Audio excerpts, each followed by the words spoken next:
Chennai 365, an effort by SKS in association with social, sports and cultural bodies to do good to a vibrant Chennai.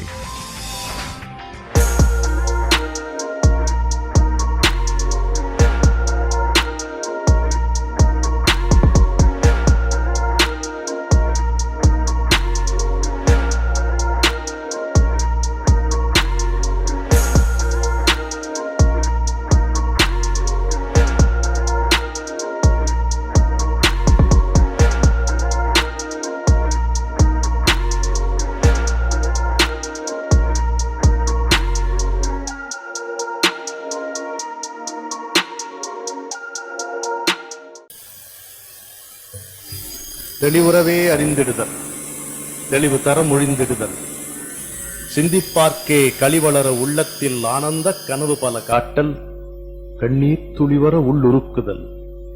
இங்கு இவையெல்லாம் நீ அருளும் தொழில்களன்றோ, ஒளி வளரும் தமிழ்வாணி அடியேனேற்கிவை அனைத்தும் உதவுவாயே. இது பாரதி வாக்கு. ஸ்ரீகிருஷ்ணா ஸ்வீட்ஸ் நிறுவனமும் பாரதிய வித்யாபவனும் இணைந்து வழங்கும் இசைக்கவியை கேளுங்கள் தொடர் நிகழ்ச்சியின் 18வது பகுதிக்கு உங்களை வரவேற்பதில் மிக்க மகிழ்ச்சி கொள்ளுகிறேன், பெருமை எய்துகிறேன். உங்க எல்லாரும் சார் உங்களோடு சேர்ந்து இந்த கைதட்டல நம்ம துவங்கலாம். நான் எத்தனை முறை சொன்னாலும் எனக்கு அழுக்காத ஒரு செய்தியை இங்கே மீண்டும் பதிவு செய்ய விரும்புகிறேன் வந்திருக்கும் புதியவர்களுக்காக. ஒரு தனிப்பட்ட தமிழ் கவிஞன், திரைப்படங்கள் மூலமாக பிரபலமாகாதவன், ஒரு வீதி பாடகன், அவனுக்காக மாதந்தோறும் ஒரு நிகழ்ச்சியை அவனுடைய கவிதைகளையும் பாடல்களையும் மக்களோடு பகிர்ந்து கொள்வதற்காக அமைத்துக் கொடுப்பது என்பது கிருஷ்ணா ஸ்வீட்ஸ் திரு முரளி அவர்களுடைய பெருந்தன்மையையும் பாரதிய வித்யாபவன் திரு ராமசாமி அவர்களுடைய பெரிய மனதையும் காட்டுகிறது. நான் அறிந்த வரையில் இப்படி ஒரு நிகழ்ச்சி தொடர் நிகழ்ச்சியாக நடந்ததில்லை என்றே கருதுகிறேன். அந்த பெருமையை எனக்கு அளித்த நண்பர்களுக்கு என்னுடைய மனமார்ந்த நன்றி. ஒவ்வொரு முறையும் ஒருவர் என்னோடு வந்து இந்த நிகழ்ச்சியிலே உரையாடுவது உண்டு, என் கவிதைகள் பாடல்களை பற்றி எடுத்து சொல்வது உண்டு. இதை நீங்கள் பார்த்து கொண்டு வருகிறீர்கள். என் மனைவியிலிருந்து துவங்கியது, பிறகு என்னுடைய இரட்டை மகன்கள், என்னுடைய உற்ற நண்பர்களாகிய ரவி, வாவேசு, சுப்பு, இவர்களை எல்லாம் நீங்கள் இந்த நிகழ்ச்சியிலே சந்தித்தீர்கள். அந்த வரிசையிலே இன்றைக்கு வந்திருப்பவனை உங்களுக்கு அறிமுகம் செய்வதில் நான் மிகவும் பெருமை கொள்ளுகிறேன். என்னுடைய உற்ற நண்பன், இவன் பெயர் பாலாஜி. என்னுடைய நண்பன் என்பதை தவிர வேறு எந்த குறையும் அவனிடம் இல்லை. 1977ஆம் ஆண்டு நான் இந்து நாளிதழில் வேலைக்கு சேர்ந்து ஒரு முறை பெங்களூருக்கு என்னை முதலாக அங்கே எனக்கு ட்ரைனிங், அதற்காக என்னை அழைத்துக் கொண்டு போனார்கள். அது போய் திரும்பி வந்தவுடன் பெங்களூருக்கு நான் மாற்றலாகிவிட்டேன். பெங்களூர் அலுவலகத்தில் அப்பொழுது பாலாஜி பணிபுரிந்து கொண்டிருந்தார். பார்த்த மாத்திரத்திலேயே எங்கள் இருவருக்கும் ஒரு ஈர்ப்பு இருந்தது. அவனுக்கு தமிழ் மேல் ஒரு அடங்காத காதல் ஈர்ப்பு இருந்தது. எனக்கு யாராவது என் கவிதையை கேட்கக்கூடிய காதுகள் கொண்டவர்களாக இருக்க வேண்டும் என்று என்னுடைய ஆசை. இரண்டும் அங்கே பொருந்தி வந்தது.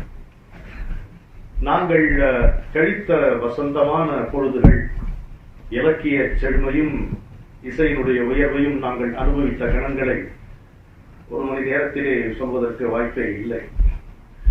ஒரு பக்கம் மிக கடுமையான பணிச்சூழல், மிக கடுமையான பணிச்சூழல். இப்போது இருப்பவர்களுக்கு அப்படி என்றால் என்னவென்றே கூட புரியாது. அது மாதிரி பணிச்சூழல். அதிலே எங்களுக்கு கிடைத்த சில தருணங்களிலெல்லாம் பணி நடுவே கூட கவிதைகள் பாடல்களை பற்றி பேசிக்கொள்வோம். அதாவது எல்லாரும் திருட்டுத்தம் அடிக்கிறதுக்கு வெளியில போகும்போது நாங்க திருட்டுத்தனமா மாடிப்படியில கவிதையும் பாட்டு சொல்லிட்டு இருப்போம். அப்படி ஒரு அருமையான சூழல். எனக்கு ரொம்ப மகிழ்ச்சி என்னவென்றால், எங்களை நன்கு இந்த ஸ்ரீதர் இங்கே வந்திருக்கிறார், எங்களுடைய சக ஊழியர். ஸ்ரீதரை அறிமுகப்படுத்துவதிலும் எனக்கு மிகுந்த மகிழ்ச்சி. ஏனென்றால் ஸ்ரீதரும் நானும் பள்ளிக்கூடத்திலே ஒன்றாக படித்தவர்கள். அதன் பிறகு அவரும் இந்து நாளிதழில் பணிபுரிந்தவர். நான் பெங்களூருக்கு செல்லும் பொழுது ஸ்ரீதர் அங்கே எப்போது பெங்களூரிலிருந்து கிளம்ப போகிறேன் என்று தத்தளித்துக் கொண்டிருந்தார். நான் வந்த பிறகு என்னை அந்த தத்தளிப்பில் அழகாக என்னை உட்காட்டி வைத்துவிட்டு அவர் சென்னைக்கு வந்துவிட்டார். அதான் ஸ்ரீதர். ஸ்ரீதரை பற்றி இங்க இருக்கக்கூடியவர்களுக்கு இன்னும் ஒரு குறிப்பு நான் சொல்லலாம். ஸ்ரீதரின் தந்தையார் சத்யம் அவர்கள் தான் மிக புகழ்பெற்ற போலீஸ்காரன் மகள் என்ற படத்தை தயாரித்தார். ஸ்ரீதரின் வீட்டிலேயே அமர்ந்து படுத்துக் கொண்டு கவிஞர் கண்ணதாசன் எழுதிய பாடல்கள் போலீஸ்காரன் மகளிலே நாம் கேட்டது. அதனால அவனை இங்கே அறிமுகப்படுத்துவதில் எனக்கு இன்னும் ஒரு மகிழ்ச்சி இருக்கிறது. சார், இப்பொழுது இந்த அரங்கத்தை பாலாஜியிடம் நம்ம ஒப்படைப்போமா? பாலாஜி பற்றி இன்னும் ஒரு குறிப்பு நான் சொன்னோம். அதாவது நாங்க பாலாஜி வந்து நான் முதல்ல சந்தித்த போது இவர் கேரளத்தை சேர்ந்தவர் என்று நினைத்தோம். அதனால மலையாளத்தான் என்றுதான் இவரை நாங்கள் அழைப்பது உண்டு. சரியான கும்பகோணத்தான், கும்பகோணத்தில் தான் பிறந்தவர். ஏன்னா அவர் பார்க்கலாம்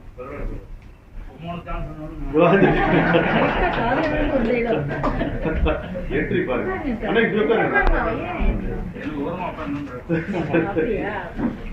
எங்க அம்மா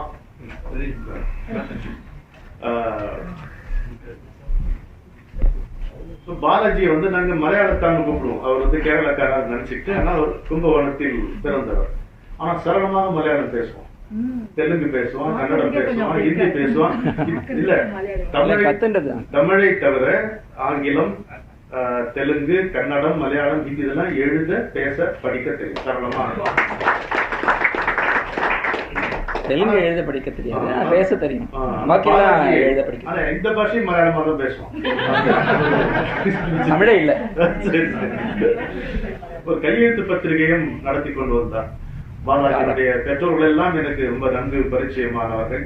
பாலாஜியுடைய திருமகள் இங்கே வந்திருக்கிறார், சரண்யா.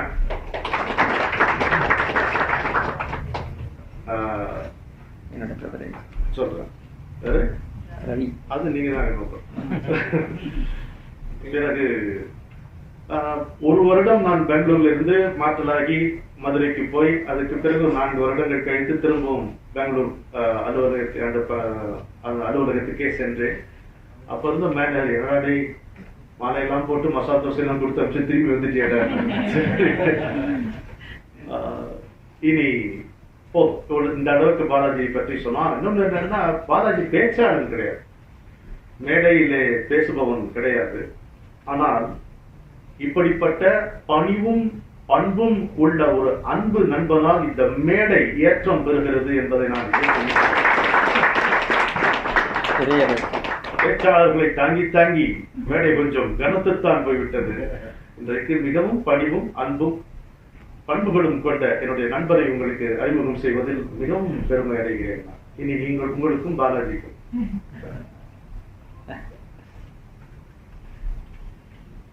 எனக்கு என்ன சொல்றதுன்னே புரியல. அந்த மாதிரி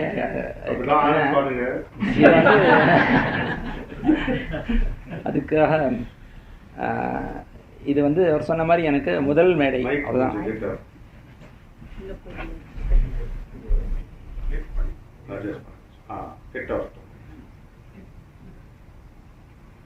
மேடை அப்படிங்கிறது இதுதான் என்னுடைய முதல்.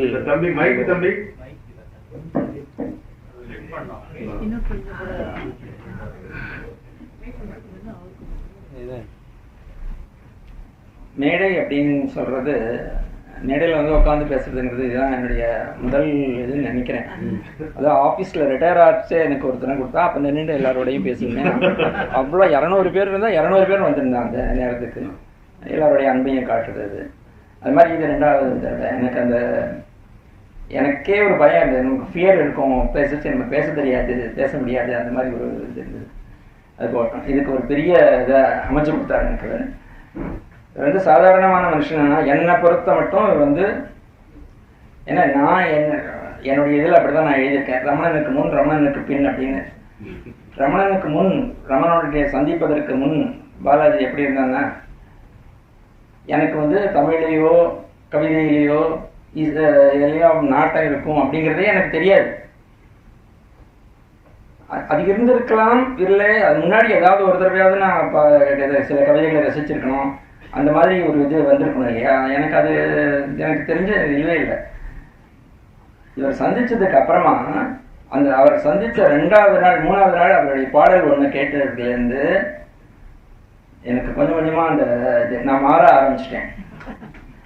அது வந்து நான் அது ரொம்ப அதுக்கு நான் ரொம்ப பெருமையா அதை நினைச்சுக்கிட்டேன். சொல்ல முடியாத அவ்வளவு பெரிய சந்தோஷம் அது. அது என்ன சொல்றதுன்னு தெரியாத அளவுக்கு நாங்க கழித்த நாட்கள் பெங்களூர்ல. நான் சொல்லேன், பெங்களூர் தெருவெல்லாம் ரொம்ப புண்ணியம் பண்ணியிருக்கேன்.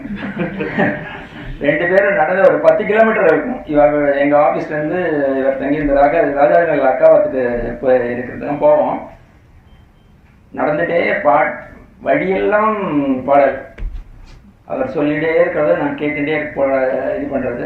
2 பேரும் வெத்தலை போட்டு நான் வெத்தலை போடுவேன். வெத்தலை போட்டுட்டு பாடுவார். இது பண்ண இந்த கேலி பண்ண வெத்தலை ஏண்டா பிராண்டர் அப்படின்னு. அந்த மாதிரி ஒரு இதுல அவ்வளவு பாடல்களும் அவ்வளவு கவிதைகள். அது மாதிரி ஒரு நாள் இல்லை 2 நாள் இல்லை, எவ்வளவோ நாட்கள் எங்களுக்கு தனியாக இடம் கிடைக்காம சொன்ன மாதிரி திடீர்னு ஒரு கவிதை எழுதிடுவார், பாடல் எழுதிடுவார். நான் ஃபர்ஸ்ட் எங்கிட்ட தான் சொல்லி ஆகணும் அதை. அதுவும் அவர் வந்து ஹுப்ளி, பெல்காம், இங்கே எல்லா இடத்துக்கும் டூர் போக வேண்டிய வேலையார். அதான் அவருடைய வேலை. ஸோ அதை முடிச்சு அவர் அங்கே போய் எழுதி இது பண்ணுறது எல்லாத்தையும் எனக்கு உடனே எப்படி தெரிவிக்கிறது. அவர் எழுதுகிற லெட்டர்ஸ் அஃபிஷியலாக எழுதுகிற லெட்டர்ஸ் கூட ஒரு இது எல்லாத்தையும் எழுதி அனுப்பிடுவார் எனக்கு. அவர் மற்றவர்களுக்கு எழுதுகிற கடிதாசு ஆகட்டும், இல்லை எனக்கு எழுதுறது ஏதாவது ஆகட்டும், இல்லை எழுதின கவிதைகள் ஆகட்டும், எல்லாத்தையும் வந்து ஆஃபீஸ் லெட்டர்ஸ் எடுத்து போட்டு என்னோட பேர் அட்ரஸ் பண்ணி எனக்கு வந்துடும். மற்ற ரிப்போர்ட் மற்ற ரெப்ரஸன்டேட்டிவ் சொல்லுவோம் அவளாக அனுப்புறதுலாம் வரும். அதெல்லாம் எடுத்து அப்படியே அந்த டிபார்ட்மெண்ட் வேலை ஆஃபீஸ் ஒர்க் மாதிரி பண்ணி கொடுத்துருவேன். இவரோட மட்டும் என்கிட்ட இருக்கும். ஆஃபீஸ்லாம் தள்ளி வச்சுட்டு அதை பார்த்துட்டு அந்த லெட்டர்ஸ்லாம் வீட்டுக்கு எடுத்துன்னு போயிடுவேன். எடுத்துன்னு போய் அதை எல்லாத்தையும் மெதுவாக நிதானமாக படித்து ஒன்றுத்துலேயும் வேண்டிய குறிப்புகள்லாம் எடுத்து வச்சுக்குவேன். சிலதெல்லாம் எனக்கு ரொம்ப பிடிச்ச பாடல்கள், வரிகள், அது எல்லாத்தையும் இது பண்ணி எடுத்து வச்சுப்பேன். அதெல்லாம் அவ்வளோ பெரிய சந்தோஷத்தை கொடுத்த நாட்கள். சரி, திருப்பியும் அது எல்லாத்தையும் தான் ரொம்ப நாளாக என்கிட்ட இருக்கிற சொத்து. அதெல்லாம் பாலாஜி வந்து தன்னுடைய டைரியில எழுதி வச்சிருக்கிற என்னுடைய கவிதைகள், பாடல்கள், கடிதங்களில் இருந்து சில பகுதிகள், அதை தான் இன்னைக்கு பகிர்ந்து கொள்ள போகிறோம். 1978 84 85 வரைக்கும் நான் எழுதிய கவிதைகள், பாடல்களில் இருந்து சிலவற்றை உங்களோடு பகிர்ந்து கொள்ள இங்க வந்திருக்கோம். அதான் எனக்கே அது கொண்டு வந்த போது அது எனக்கே புதுசா இருக்கு. நான் தான் எழுதினேன்னா மண்டபத்தை யாராவது எழுதி கொடுத்தாங்க. அடிப்படையில வந்து எனக்கு வந்து இசையில் ரசனை அப்படிங்கிறது உண்டு. இசை எனக்கு பிரமாதமா தெரியும், நான் பாடுறேன் அப்படிங்கிறத இதெல்லாம் இல்லை. ஆனா அதுல எனக்கு ரசனை உண்டு. அதுக்கு நான் வந்து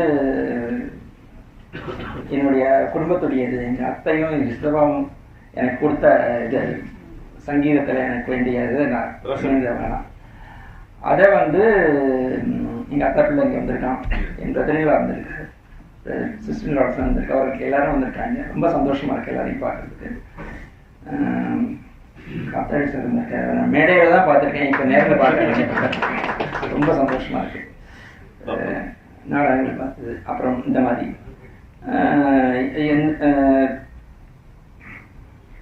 இந்த இசையில மாத்திரம் இருக்கிற இதனுக்கு ஒருத்தர் வந்து தானே கவிதைகள் எழுதி அதுக்கு தானே இசையமைச்சு தானே பாடவும் பாடுறாருன்னா அது ஒரு பெரிய பிரமிப்பா இருக்கும் எனக்கு. அப்ப கேட்கும்போது இதெல்லாம் பார்க்கும்பொழுது தானே கேட்கணுன்ற மாதிரி இல்லாம அது அவ்வளவு பெரிய இது. ஆனா எனக்கு பாட வராது, ரசிக்கத்தான் தெரியும், பாட தெரியாது, இது தெரியாது, அதெல்லாம் தெரியாது. இவர் ஒரு கவிதை எழுதி என்கிட்ட சொல்லணும்னு சொல்ல ஆரம்பிச்சாருன்னா, பாட ஆரம்பிச்சாருன்னு நானும் கூட பாடி அதை என்ன ராகம் கிடைக்கும் ஒரு முடிச்சிருவேன். ஏய் கேள்டா போய் மறைச்சு பார்த்துட்டு இருப்பான். சரி கேட்டு முடிச்ச உடனே ஏடா அந்த கவிதை எப்படி இருந்துன்னு சொல்லவே இல்லை, நீங்க இன்னொருத்தர் சொல்லு. இவ்வளவு நாளைக்கு நான் வந்து இந்த இசையை பாடலை கேட்கறது என்ன ராகம் என்னதுல பண்ணியிருக்கான், இதை எவ்வளவு அழகா எழுதியிருக்காங்கிற ரசனையில இருந்துட்டேன். இவ்வளவு நாளைக்கு அதை ரசிச்சுட்டு இருக்கிறதுல இருந்துட்டேன். இன்னும் கவிதையுடைய வரிகளை ரசிக்கிறதுக்கு தனியா இன்னொரு கேட்கணும், இன்னொருத்தரம் பார்த்து சொல்லுவார் எல்லாத்தையும். அவ்வளவு இது எனக்கு ஒரு பாடலோடு இந்த நிகழ்ச்சியை நாம துவங்குவோம். அந்த முதல் முறை நான் அண்ணன்கிட்ட கேட்டிருந்த பாடல் இது போதும் அம்மா இது போதும் அப்படின்னு திருப்தியில ஆரம்பிக்கிற ஒரு வரிகள் எனக்கு அது ரொம்ப எனக்கு பிடிச்ச ஒரு இது. அதுதான் எனக்கு முதல் பாடலா இருக்கணும்னு என்னுடைய. வாசுகேமா வாங்க, இங்க இடம் இருக்கு, வாங்க இங்க வாங்க, நீங்க எப்ப வேணா கழிப்பு போகலாம். இன்னி வரைக்கும்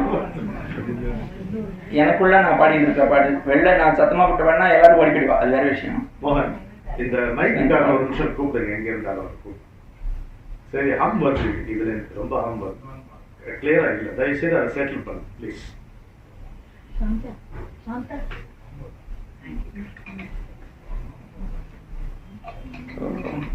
முதல் பாடல அந்த இது போதும் பாடணும்னு கேட்டுக்கிறேன் ரமணனை. எனக்கு இசை தெரியாதுங்கிறது உங்களுக்கு நல்லா தெரியும். அதே சமயத்துல இந்த இப்ப நான் பாடுறது வந்து பராசக்தி மேல எனக்கு வந்த பாடல்கள்ல முதல் பாடல். இந்த எங்கேயோ ஒரு ஸ்டேஷன்ல இறங்கி வீட்டுக்கு நடந்து போயிட்டு இருக்கும்போது வந்த பாட்டு இது. இப்போ பாலாஜி சொல்லும் போது அதை உணர்வு ஆச்சரியம். இந்த முதல் பாடல்லே வந்து ஒரு நிறைவு, திருப்தி.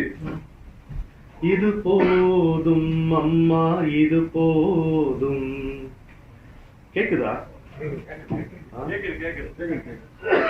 ஈரேழு ஜென்மத்திற்கு இது போதும், இது போதும் அம்மா இது போதும். ஈரேழு ஜென்மத்திற்கு இது போதும். எது செய்தே நன்றி நான் உரைத்தேன், எது செய்தே நன்றி நான் உரைப்பேன் அம்மா. என்றும் தன் அழகெல்லாம் பாடிடுவேன். இது போதும் அம்மா இது போதும். ஈரேழு ஜென்மத்திற்கு இது போதும். சின்ன குழந்தை சிரிப்பினிலே நெஞ்சை கிறங்க வைத்தாய், இசையில் மயங்க வைத்தாய். சின்ன குழந்தை சிரிப்பினிலே நெஞ்சை கிறங்க வைத்தாய், இசையில் மயங்க வைத்தாய். வன் பாலை நெஞ்சினை வாழ வைத்தாய்.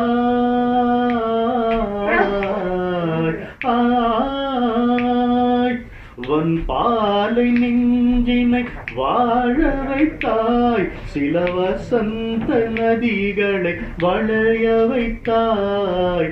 இது போதும் அம்மா இது போதும். ஈரேழு ஜென்மத்திற்கு இது போதும். காணும் இடமெங்கும் கவி எழுதி அதை காண்பவர் நெஞ்சினில் கனல் எழுப்பி. தோணும் நினைவெல்லாம் துணைக்கு வந்து வெற்று துளையினிலே நாதம் நுழைய வைத்தாய். இது போதும் அம்மா இது போதும். ஈரேழு ஜென்மத்திற்கு இது போதும். இவ்வளவு வருஷங்களாச்சு கேட்டு. அடுத்தது இது வந்து 1974-75 தெரியல. இந்த படம் 70 தொடக்கத்துல இது. ஆமா. அடுத்தது எனக்கு கவிதை வாகனம். அது சொல்லி அது என்னுடைய இன்னொரு நல்ல நண்பர் பெசன் நகர்ல இருந்தா, இப்போ தஞ்சாவூர்ல இருக்கான், கௌரி சங்கர் பேர். அவனுக்கு ரொம்ப பிடிச்ச கவிதை. இன்னைக்கு அவன் வந்து போன் பண்ணி சொல்லி எப்படியாவது இது இன்னைக்கு சொல்லடா அப்படின்னு. என்கிட்ட இல்ல, ஸ்கிரிப்ட் இல்லையே, எழுதி அங்கிருந்து யாரும் மூலமாவோ சிரமப்பட்டு காமிச்சு. கவிதை வாகனம் இந்த ககனம் ராட்டினம், காற்றில் ஏறி வெண்ணிலாவில் காயுருட்டி மண்ணுலாவும் கவலையில் பிடித்து வைத்த மனிதர்களின் கண்ணம் தொட்டு காட்சிகளின் மாட்சிமைகள் சொல்லுவேன். காற்றில் ஏறி வெண்ணிலாவில் காயுருட்டி மண்ணுலாவும் கவலையில் பிடித்து வைத்த மனிதர்களின் கண்ணம் தட்டி காட்சிகளின் மாட்சிமைகள் சொல்லுவேன். கொஞ்சம் கனவு கலந்தே சிரித்துக் கொள்ளுவேன். எனக்கு கவிதை வாகனம் இந்த ககனம் ராட்டினம், வீசும் கடல் விம்மும் அலை வெட்டவெளி பொட்டல் நல்ல விளைநிலங்களில் சீரிக்கும் வேடிக்கை மனிதரை ரசிக்கிறேன். ஒரு வீணை ஏந்தி வந்திசை தொடுக்கிறேன். எனக்கு கவிதை வாகனம் இந்த ககனம் ராட்டினம். வாகனத்தில் ஏறி அந்த வானை துழாவும் போது, வாகனத்தில் ஏறி அந்த வானை துழாவும் போது, தாக மேகம் என்னும் ஒரு தத்துவம் வினாவும் போது, தட்டில் தேவ பானம் ஏந்தி தையலால் நடந்து வந்து தொட்டுவிடத் தொடுவான் தொலைந்தது. தட்டில் தேவ பானம் ஏந்தி தையலால் நடந்து வந்து தொட்டுவிடத் தொடுவான் தொலைந்தது. வெகு தூரத்தில் தோரணம் அசைந்தது. எனக்கு கவிதை வாகனம் இந்த ககனம் ராட்டி.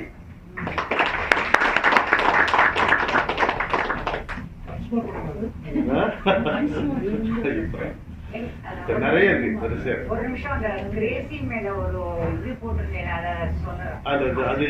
அது இதல்ல, அதுக்கான நேரம் இது அல்ல. 24ஆம் தேதி நாரதகான சபாக்கு வாங்க.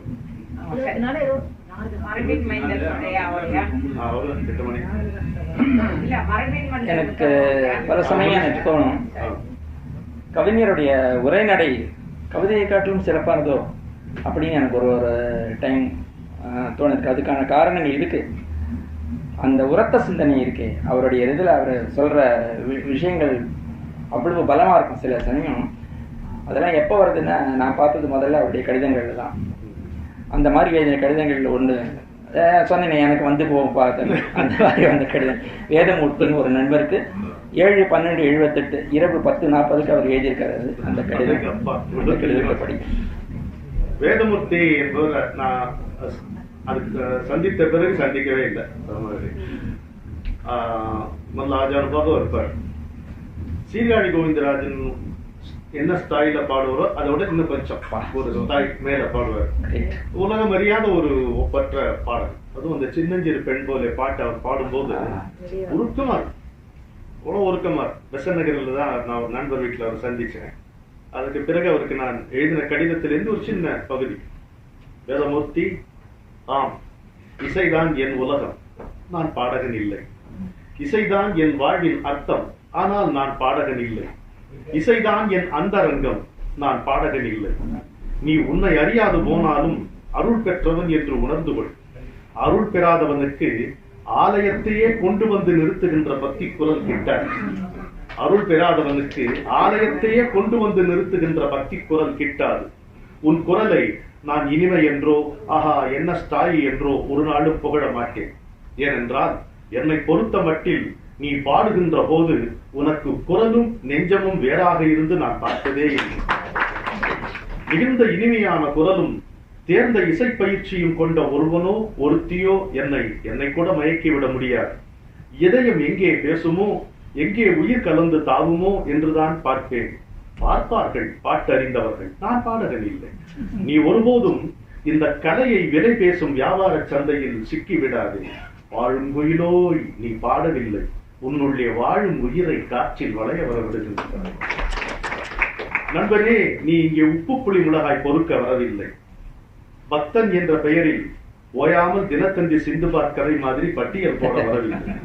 உன்னுள் இருக்குது பெருவெள்ளம், அதை பருக துடிக்குது சில உள்ளம். உனக்கு குரலை அன்னை தந்தது உளுத்தர்கள் பாட்டு கேட்க அல்ல, பாட்டு கொடுத்தவள் பாட்டு கேட்க.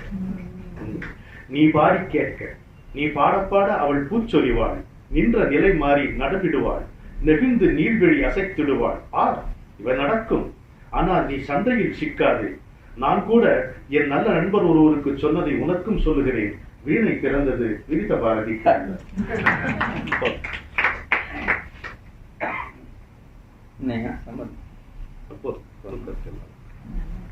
எல்லா கடிதமும் இப்படிதான் முடியும். சக்தி காக்கிறாள் சஞ்சலம் இல்லை.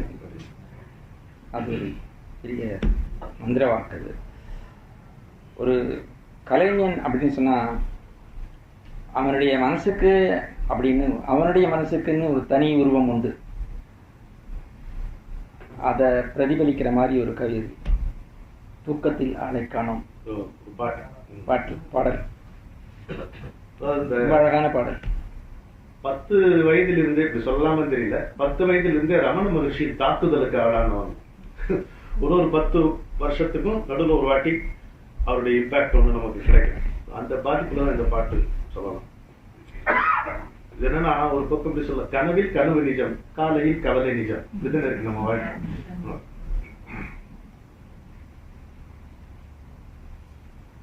தூக்கத்தில் ஆளை காணோம், தூக்கத்தில் ஆளை காணோம், காலையில் அமைதியை காணோம்,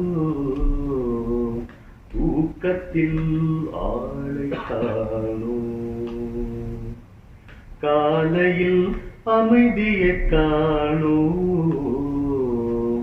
தொலைவில் தழுவும் வானம், அருகே குலவக் காணோம், தொலைவில் தழுவும் வானம், அருகே குலவக் காணோம், ஏக்கமல்லாமல் நெஞ்சில் வேறெதோ மிஞ்சக் காணோம், ஏக்கமல்லாமல் நெஞ்சில் வேறெதோ மிஞ்சக் காணோம், எல்லையில்லா இன்பம் என்னை கொஞ்சம் கொஞ்சிடக் காணோம், தூக்கத்தில் ஆளை காணோம், இருளை துழவும் விழிகளின் எதிரே கருவை பிளந்தொரு மின்னல் பயிரெனும், இருளை துழவும் விழிகளின் எதிரே கருவை பிளந்தொரு மின்னல் பயிரெனும், விழி குருடாகும் இருள் பெரிதாகும், விழி குருடாகும் இருள் பெரிதாகும், வேதனைதான் இங்கு சாதனையாகும், தூக்கத்தில் ஆளை காணோம், சென்று கவர்ந்திட ஒன்று நிலாதொரு நீல வெட்ட வெளிவானம், சென்று கவர்ந்திட ஒன்றும் இல்லாதொரு நீல வெட்ட வெளிவானம், அதில் நின்று விளையாடும் மணிகளினால் வரும் நேரம் இன்னும் ஒரு மோனம், சென்று கவர்ந்திட ஒன்றும் இல்லாதொரு நீல வெட்ட வெளிவானம், அதில் நின்று விளையாடும் மணிகளினால் வரும் நேரம் இன்னும் ஒரு மோனம், இடைவெளி இல்லா மனம் எனும் சலனம், இருவிழியாய் வரும் ஜனனம் மரணம், இடைவெளி இல்லா மனம் எனும் சலனம், இருவிழியாய் வரும் ஜனன மரணம், நான் உண்டு நீ உண்டு மாறும் வாழ்வுண்டு தாழ்வுண்டு, இங்கே அனுதினம் நடைபெறும் அதிசய நாடகம், தினம் தினம் இரவினில் திரையென வரும் அந்த தூக்கத்தில் ஆளை காணோம்.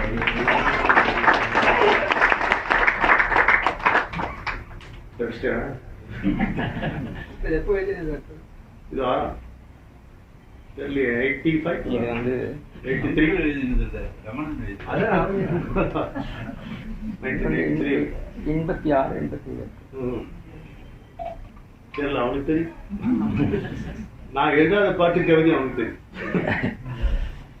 இது நான் பாட்டு நான் இதை பத்தி சொல்லிடுறேன், அப்புறம் நீங்க சொல்லுங்க. இப்ப நான் சொல்ல போற கவிதை நான் பலமுறை நீங்க கேட்டிருப்பீங்க. ஆனா அந்த கவிதை உருவாகக்கூடிய களத்துல என் கூட இருந்தவன் பாலாஜிங்கிறத முதல்ல சொல்றேன். ரொம்ப சிம்பிளா முடிச்சிடறேன். ஒரு ரெஸ்டாரண்ட்ல நானும் பாலாஜியும் உட்காந்துருக்கோம் பெங்களூர்ல. ஒரு சொல்லி ஏதாவது கவிதை ஒன்று சொல்றாங்க, ரொம்ப ஆர்டிஸ்ட் டென்ஷன்ல. அப்ப என்ன கவிதை சொன்னோம் பாட்டு சொன்னோன்னு இவன் ரசிச்சு கேட்டுட்டு இருந்தான். இவன் எப்படின்னா வீட்டுல இருந்து நல்ல சாப்பாடு கொண்டு வருவான், அதை வச்சுட்டு என் கூட ஹோட்டல் வந்து சாப்பிடுவான். அதாவது என்னை பத்தி வந்து என்னோட மனைவி சொல்லுவான், நான் வந்து நெய் சேர்த்து கொள்ளாத ஒரே விஷயம் தயிர் சாதம் தான் அப்படின்னு. ஆனா இவருக்கானே மகாபிரபு நெய்க்கே நெய் ஊத்துறோம். மாதிரி அவ்வளவு சாதுவா ஒரு சாப்பாடு கொண்டு வந்திருக்கோம், அதை விட்டுருவோம். அப்புறம் இங்க வந்து ஹோட்டல்ல எது இட்லி சாப்பிட காரமா வெறும் இட்லி. அது மாதிரி ஏதோ ஒரு டென்ஷன்ல பேசிட்டு இருக்கும்போது அவன் கேட்க நான் ஏதோ ஒரு கவிதையோ பாட்டு ஏதோ சொன்னேன். பின்னால் இருந்து ஒரு குரல், பலே சபாஷ் அப்படி. யாரான்னு பார்த்தா லுங்கி கட்டு ஒருத்தர். என்ன சொன்னார் காத்தாடி, மன்னிச்சிருங்க ரொம்ப நல்லா இருந்துச்சு, நல்லா சொன்னேன்.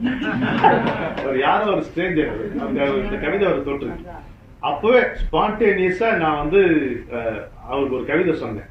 அந்த கவிதை பிறக்கின்ற தருணத்துல என் கூட இருந்தவன் பாரதி. அதனால இந்த கவிதைக்கு ஒரு மகத்துவம். வாரணம் ஆயிரம் கேட்டதில்லை, புது வண்ணப்பட்ட அடைகள் தேவையில்லை. வாரணம் ஆயிரம் கேட்டதில்லை, புது வண்ணப்பட்ட அடைகள் தேவையில்லை. தாரக மந்திரம் கேட்டது போல் தம்பி தலையசைப்பது போதுமான. ஊரறிய புகழ் தேவையில்லை, குயில் ஒன்று குடித்தனம் செல்வதில்லை. ஊரறிய புகழ் தேவையில்லை, குயில் ஒன்று குடித்தனம் செல்வதில்லை. வேரை பிடித்தது போல தம்பி குரல் விக்கி திணறுதல் போதுமடா. நாற்சந்தியில் சிலை நட்டு வைத்து பல நாட்களுக்கு ஒரு முறை மாலையிட்டு இந்த ஊர்க்குருவி காகம் எச்சமிட்டு கடல் உப்பு கரிப்பினில் சிக்குவேனோ. நாற்சந்தியில் சிலை நட்டு வைத்து பல நாட்களுக்கு ஒரு முறை மாலையிட்டு இந்த ஊர்க்குருவி காகம் எச்சமிட்டு கடல் உப்பு கரிப்பினில் சிக்குவேனோ. மார்பு துடிக்குது வார்த்தையிலே, எந்த மண்டை சுழலுது போதையிலே என்று வார்த்தை தடுமாறி தம்பி விழி 7 வண்ணம் பளிச்சிடல் போதுமாடா. வான கருமுகில் பொழிவதெல்லாம் எப்படி பொழிது? வான கருமுகில் பொழிவதெல்லாம் ஒரு வண்ண சிறகின் வருடலிலே. வான கருமுகில் பொழிவதெல்லாம் ஒரு வண்ண சிறகின் வருடலிலே. மோனம் கவிதையில் விடிவதெல்லாம் உந்தன் மோக மனத்தின் துடிப்பினிலே.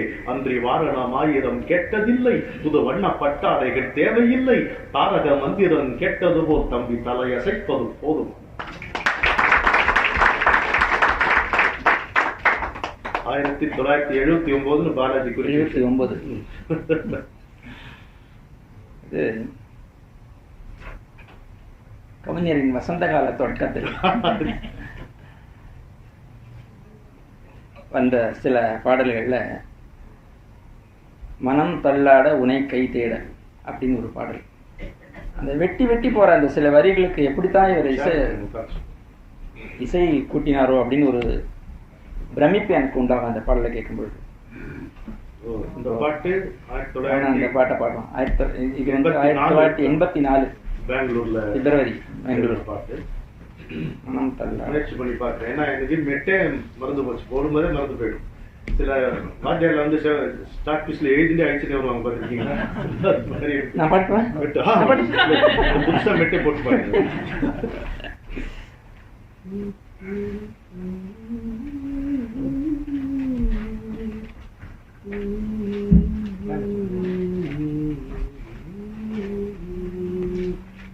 மனம் தள்ளாட உனை கை தேட, மனம் தள்ளாட உனை கை தேட நினை ஒன்றுள்ளதோ. மழலை பயிலும் குயிலே.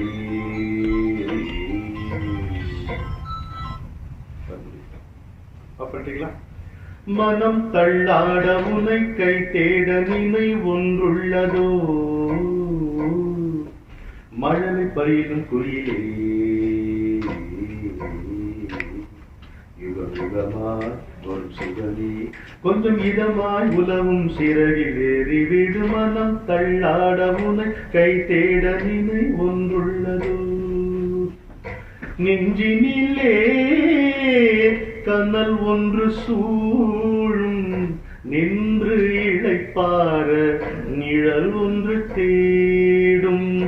நெஞ்சினிலே கனல் ஒன்று சூழும், நின்று இளைப்பார நிழல் ஒன்று தேடும். வஞ்சனையே இந்த வசந்தத்திலே, வஞ்சனையே இந்த வசந்தத்திலே. வான்முகில் நிற்குமோர் வடிவத்திலே. மனம் தள்ளாட உனை கை தேட நினை ஒன்றுள்ளதோ. காத்திருக்கும் விழி மேடையில் கொஞ்சம் கால் சதங்கை தேடி கனவுகள் கெஞ்சும். காத்திருக்கும் விழி மேடையில் கொஞ்சம் கால் சதங்கை தேடி கனவுகள் கெஞ்சும். பால் நிலவென்னுமோ துளியிலே புன்னகை மின்னல் சிறு துயிலாடும் மனம் தள்ளாட உனை கை தேட நினை ஒன்றுள்ளதோ. 40 வருஷம் முன்னாடி போயாச்சு. அடுத்தது ஒரு கடிதம். டிஏபி அவருக்கு எழுதின ஒரு கடிதம். எங்க காலேஜ்ல ஒரு பகுதி பத்மநாபன் ஒருத்தன் படிச்சான், டிஏ பத்மநாபன். அந்த அப்பா ஸ்ரீ திருவேங்கடாச்சாரிட்டு சுந்தரம் பைனான்ஸ்ல இருந்தார். அதாவது நாங்க எல்லாருமே அன்னக்காவடிகளா இருப்போம். அவன் ஒருத்தன் தான் வந்து வீட்டுல இருந்து பணம் கொண்டு வரவனா இருப்பான். சொன்ன காவடியா இருப்பான். ஹோட்டலுக்கு போனா ரொம்ப அவனை ஓட்டும், கச்சா மச்சான்னு கலாட்டா பண்ணுவோம், வாயே திறக்க மாட்டான். நான் வச்சான் பாருங்க ஒரு வாட்டி ராத்து மறைக்கவே முடியாது. அதாவது ரொம்ப கலாட்டா பண்ணும். அப்படியே பொறுமையா இருந்த ஹோட்டல்ல எல்லாம் சாப்பிட்டு முடிச்ச உடனே சர்வத்தை பத்து தனித்தனி பில்ல கொடுத்துருங்க எழுதி போயிட்டான். காசே கிடையாது. ஐயோ டே பதுங்க அண்ணன் கூப்பிடுறா அப்படி வெடிப்பேற்றுவான். அப்படி அவனும் நானும் காலேஜ் எலெக்ஷனுக்கு தூண் மேலாம் ஏறி நின்று ஒரு பால்காரருடைய மகனை வந்து ஜெயிக்க வச்சோம். அதெல்லாம் ஞாபகம் இருக்கு. அதுக்கப்புறம் தான் கண்ணதாசன் நீங்க காலேஜுக்கெல்லாம் வந்தார். நிறைய என் மேல ரொம்ப அபிமானத்தோடு இருப்பான். எனக்கு இருக்கான தெரியாது. ஜெயின் காலேஜ் மீனம்பா. பத்மநாபருடைய மனைவி பேர் எனக்கு ஞாபகம் இல்லை, பாஷியமேங்காருடைய மகள், சுதந்திர போராட்ட வீரர் இருந்தார், அவருடைய மகள். அவனை ரொம்ப நாள் கழிச்சு நம்ம சந்திக்க முடியாத போன போது எனக்கு கல்லூரியில் இருக்கும்போது ஒரு கவிதை எழுதும். அந்த நாள் வருவதில்லை, அம்புகள் திரும்புவதில்லை, ஆனாலும் சிறுபிள்ளை ஏக்கங்கள் விடுவதில்லை. எல்லாரும் திரும்பி பார்க்கணும், ஒரு நொஸ்டால்ஜியா இருக்குதான் இருக்கும். குருமா அந்த நாள் வருவதில்லை, அம்புகள் திரும்புவதில்லை, அவ்வளவுதான். அவனுக்கு எழுதுறேன், அந்த நாட்கள் ஏன் அந்த நாட்களாகவே போய் கல்லூரி முடிந்ததும் கையிலிருந்து சிதறிய முத்துக்களாய் அங்கங்கே சிதறிவிட்டோம். ஒரே காரணம்தான், வயிறு வளர்க்க தலைப்பட்டோம். அங்கே நான் மட்டும் என் பிடிவாதங்களோடு முரட்டுத்தனமான சில பார்வைகளோடு இந்த மிகப்பெரிய உலகத்தில் காலடி வைத்தேன். அது என்னை வா வா என்று, அந்த காரணத்தினாலேயே அது வரவேற்பில்லை என்று புரிந்தோம். ஆம், இந்த உலகம் என்னை விழுங்க பார்த்தது. அதற்கு எப்போதும் அடங்காத பசி. எத்தனையோ விழுங்கியாயிற்று, ஏப்ப மட்டும் வந்ததில்லை. அதன் நோக்கத்தை நான் வெகு விரைவில் கண்டுகொண்டேன். ஆனாலும் அதன் வாய் நோக்கி இழுக்கப்பட்டேன். கடைசி நிமிடமானது என் முழு வைராக்கியத்தையும் பிரயோகித்து வெளியே தப்பி வந்தேன், கடித்து குதறப்பட்டு. சில ஆழப்புண்கள், சில சிராய்ப்புகள், சில ஊமை காயங்கள், சில பலத்த அடிகள். ஆயினும் அதன் பசிக்கு இரையாகாமல் வெளியே விழுந்து விட்டேன். இன்று அதன் கண்ணெதிரிலேயே என் புண்களுக்கு மருந்திட்டுக் கொண்டிருக்கிறேன். சில அடையாளம் தெரியாமல் ஆறிவிட்ட புண்கள், ஞாபகம் இல்லாத சில அடிகள், ஆறியும் அகலாத சில சர்க்கரை தழும்புகள், பட்ட காயங்கள் படும்போது வலித்தாலும் தொட்டு தடவி பார்த்தால் தழும்பெல்லாம் விதிக்கும்.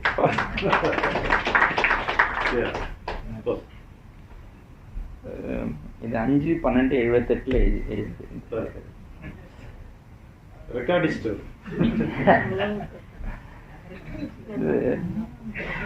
அடுத்த ஒரு கவிதை கொஞ்சம் முன்னாடி சொன்ன ரமணருடைய இது, நான் என்பது என்ன அப்படிங்கிற ஒரு தத்துவ ஞான தேடலை அப்பவே இவர் தொடங்கிட்டாருன்னு எனக்கு இந்த கவிதை உணர்த்திய வரிகள். இதை நான் புரிஞ்சுட்டு இருக்கிற விதம் அந்த மாதிரி. அந்த கவிதை நிரந்தர மின்னல்கள். அந்த தொடக்கத்திலே தான் போய் இன்னைக்கு இருக்கேன், அவ்வளவுதான். ரவீந்திரநாத் தாகூர் சொல்லுவார், என் வாழ்நாள் முழுதும் என்னுடைய யாழை இருக்கியும் தளர்த்தியுமே கழித்து விட்டேன், பாட வந்த பாட்டை இன்னும் பாடவில்லை. ரவீந்திரநாத் தாகூர் அது மாதிரிதான். என்னுள்ளே ஒரு தன்னந்தனிமை ஏனோ இம்சை தருகிறது. என்னுள்ளே ஒரு தன்னந்தனிமை ஏனோ இம்சை தருகிறது.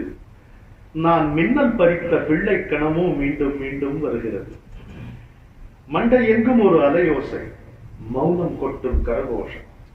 மண்டை எங்கும் ஒரு அலையோசை, அது மௌனம் கொட்டும் கரகோஷம்.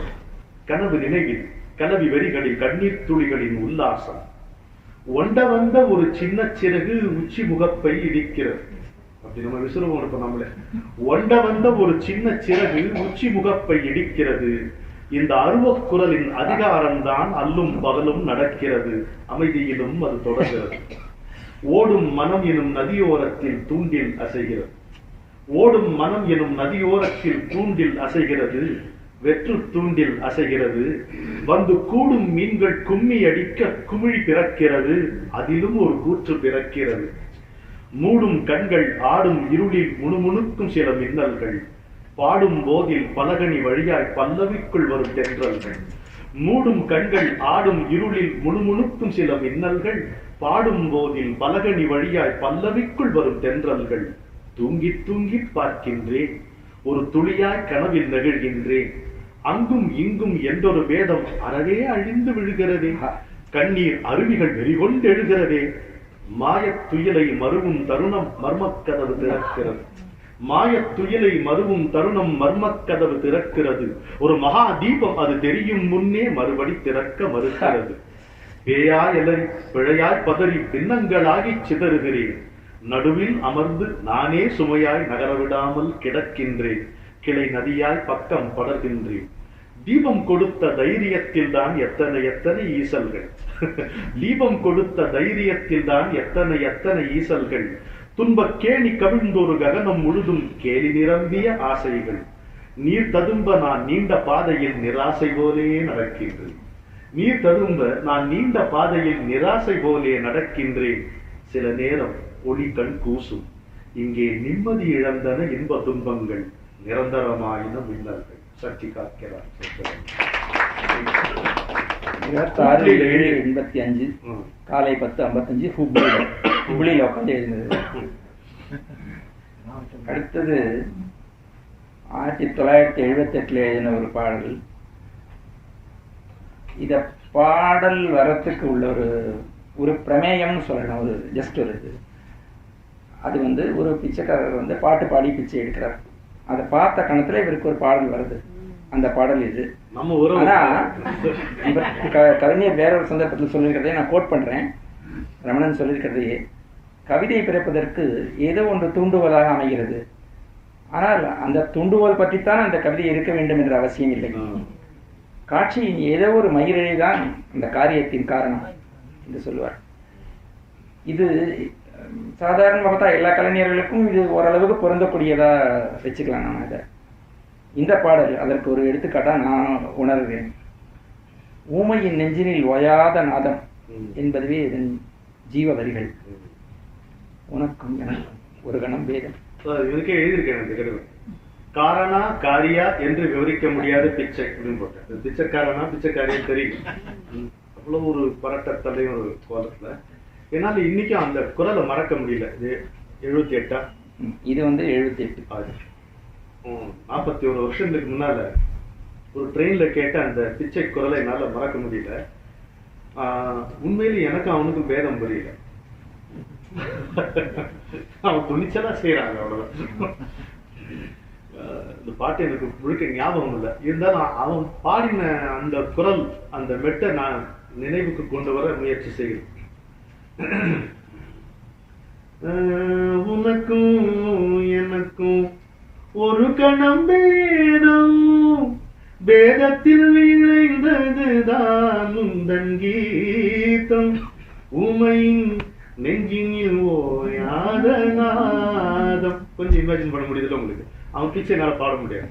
அவன் கேபிஎஸ்க்கு தோல் மேல ஏறின்னு பாடு. உனக்கும் எனக்கும் ஒரு கணம் பேதம், பேதத்தில் விளைந்ததுதான் உந்தன் கீதம். உமையின் நெஞ்சினில் ஓயாத நாதம். அப்புறம் கனவினில் கண்டது காலையில் இல்லை, காரணம் புரியாமல் தான் இந்த தொல்லை. மனம் ஒரு பறவை அறிவதன் முதுமை. அறிவுதான் பறவைக்கு முதுமைங்க. அதனால்தான் மனிதனுக்கு கால் முளைத்தது விபத்து. மனிதன் பறந்து கொண்டிருந்தான், அவனுக்கு அறிவு நேர்ந்தது, கால் முளைத்து கவலைப்படுகிறான். மனம் ஒரு பறவை அறிவதன் முதுமை, மறுபடி மறுபடி வீழ்வதேன் புதுமை, மறுபடி மறுபடி வீழ்வதே என் புதுமை, உனக்கும் எனக்கும் ஒரு கணம் பேதம். அப்படி இதெல்லாமே எழுதி வச்சிருக்கேன்.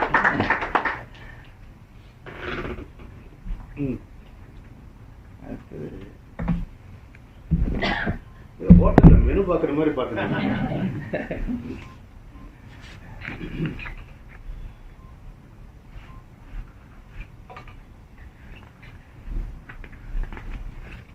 பாலாஜியுடைய அப்பா இருந்தார். அவருக்கு நின்று இடிக்கும். ரொம்ப பணிவார்த்த அவர் உள்ள வரணும். அந்த மாதிரி இருக்கு. நல்ல அட்டகாசமான மனிதர். ரொம்ப சரியான கும்பகோணம் தஞ்சாவூர்னா அந்த இந்த வெத்தலைக்கு அந்த சுண்ணாம்பு தடவை அந்த ஜோரே அற்புதமா இருக்கு இல்லையா?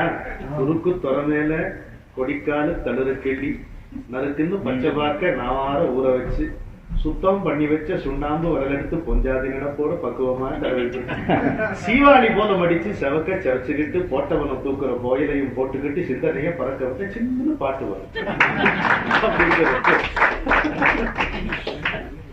சொல்லுது எனக்குள் நானே முணுமுணுத்து அப்படின்னு ஒரு கவிதை. இது ஒரு மைக்கில் பேசுறான். எனக்குள் நானே முணுமுணுத்து அப்படின்னு தொடங்குற ஒரு கவிதை. இது வந்து ஒரு கவிஞருடைய மனநிலை என்ன. ஒரு கவிதையும் வரும்பொழுது அவருக்கு சிறந்த கவிதைகள் பற்றி இருக்கிறாரு. அதெல்லாம் இதுல ரொம்ப அழகா சொல்லியிருக்கிற ஒரு வரிகள் இதுல இருக்கு. பாரதி சொல்வான், அணிசை காவியம் 1000 கற்கினும் ஆழ்ந்திருக்கும் கவி உள்ளம் காண்கிறார். அவ்வளவு சுலபம் இல்லை நீங்க நினைக்கிற மாதிரி. ஒரு கவிஞன் வந்து எங்க அப்பா சொல்லுவார், கோவையாக சிந்திக்கிறவன் இல்லை, தர்க்கங்களை அடுக்குபவன் இல்லை. கிட்டத்தட்ட ஒரு சித்தப்பிரமை பிடிக்கின்ற விளிம்பில் இருப்பவன் தான் ஒரு கவிஞன். அப்படி பார்க்கும் பொழுது ஒரு கவிஞனாக இருக்கக்கூடிய முழு தகுதி என் மகனுக்கு இருக்கிறது.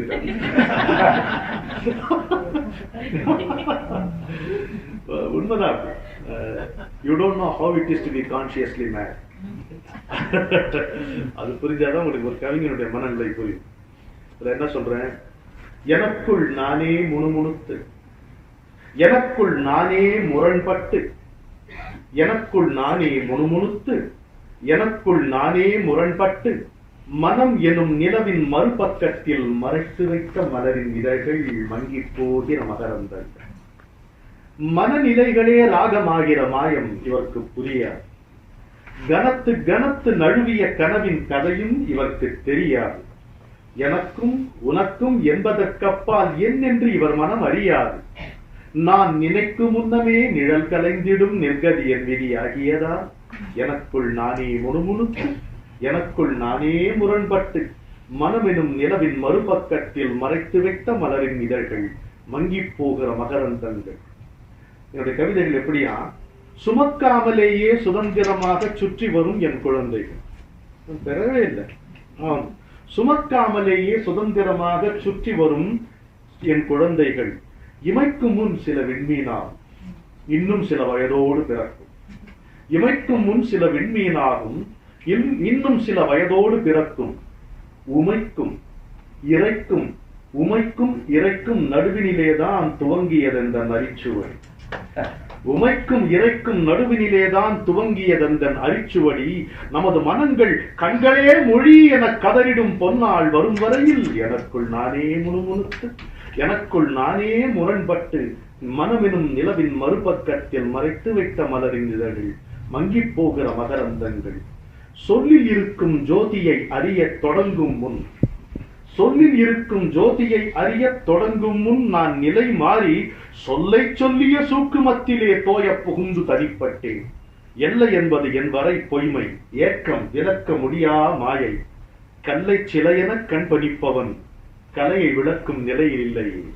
கல்லையே சிலையென கண்பணிப்பவன் கலையை விளக்கும் நிலையில் இல்லையே. எனக்குள் நானே முணுமுணுத்து, எனக்குள் நானே முரண்பட்டு, மனமெனும் நிலவின் மறுபக்கத்தில் மறைத்து வைத்த மலரின் இதழ்கள் மங்கி போய்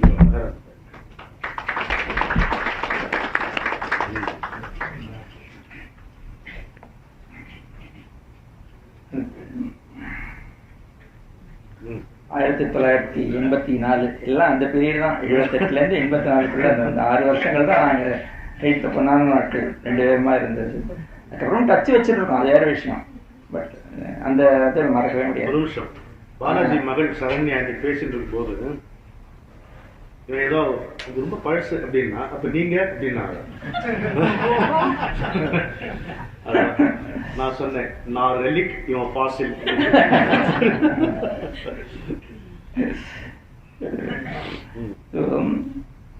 அனுபவங்களை சங்கீதமா பார்க்கிற ஒரு மனசு, அனுபவங்களை சங்கீதமா பார்க்கிற ஒரு மனசு, சங்கீதமா இசைக்கிற ஒரு மனுஷன் தான் எனக்கு என்னுடைய ரமணனுடைய இதெல்லாம் படும் மனசுல. அந்த மனப்பான்மை எனக்கு ரொம்ப பிடிக்கும். அனுபவம் ஒரு சங்கீதம் பாருங்கள். ஏண்டா சுலபமா ஒரு கொஸ்டினும் கிடையாது. நான் வந்திருக்கிறதே அதுக்கு தான், எட்டி போய்க்கிறது.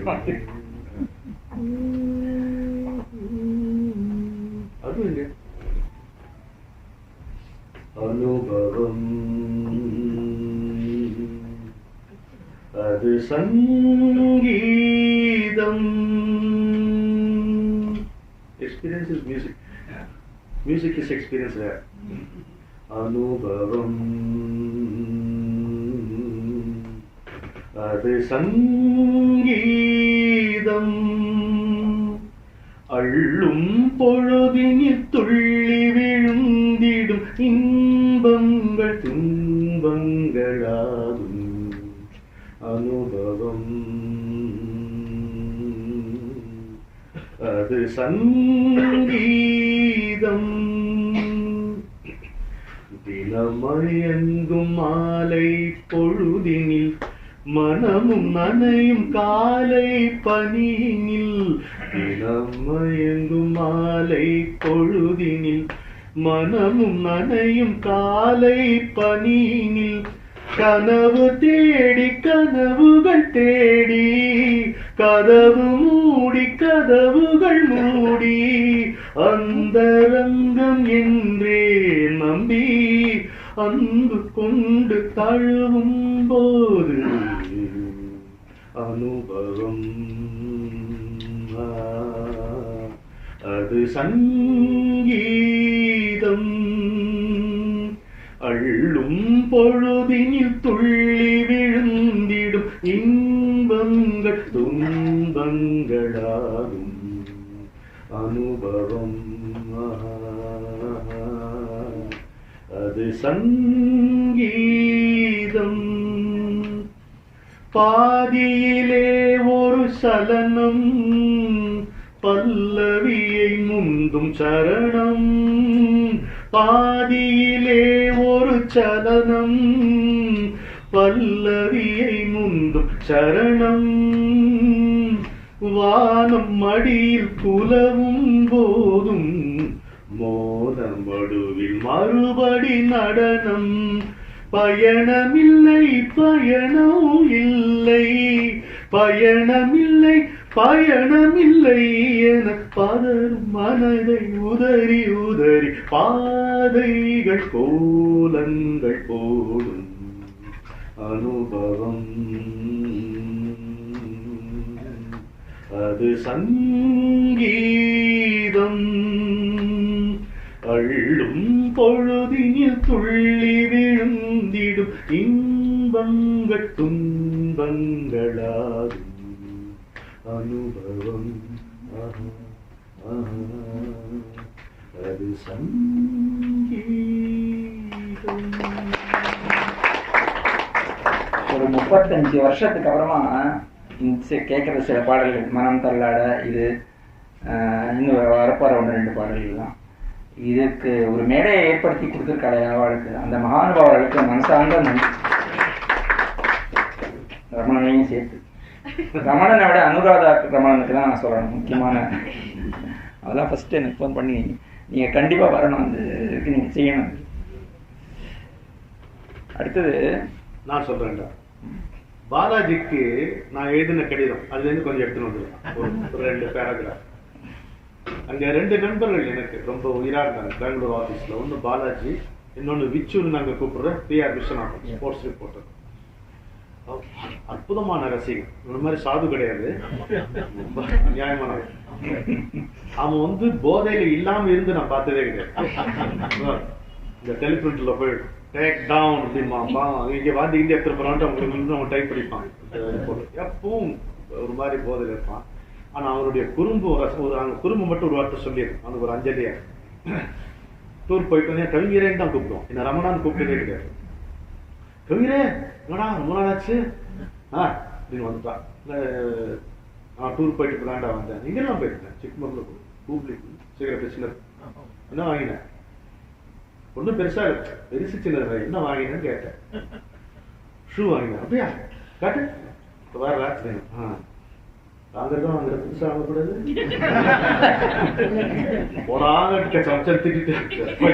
போயிட்டு திரும்ப ஒரு 10 நிமிஷம் கழிச்சு அப்படி வருவான்.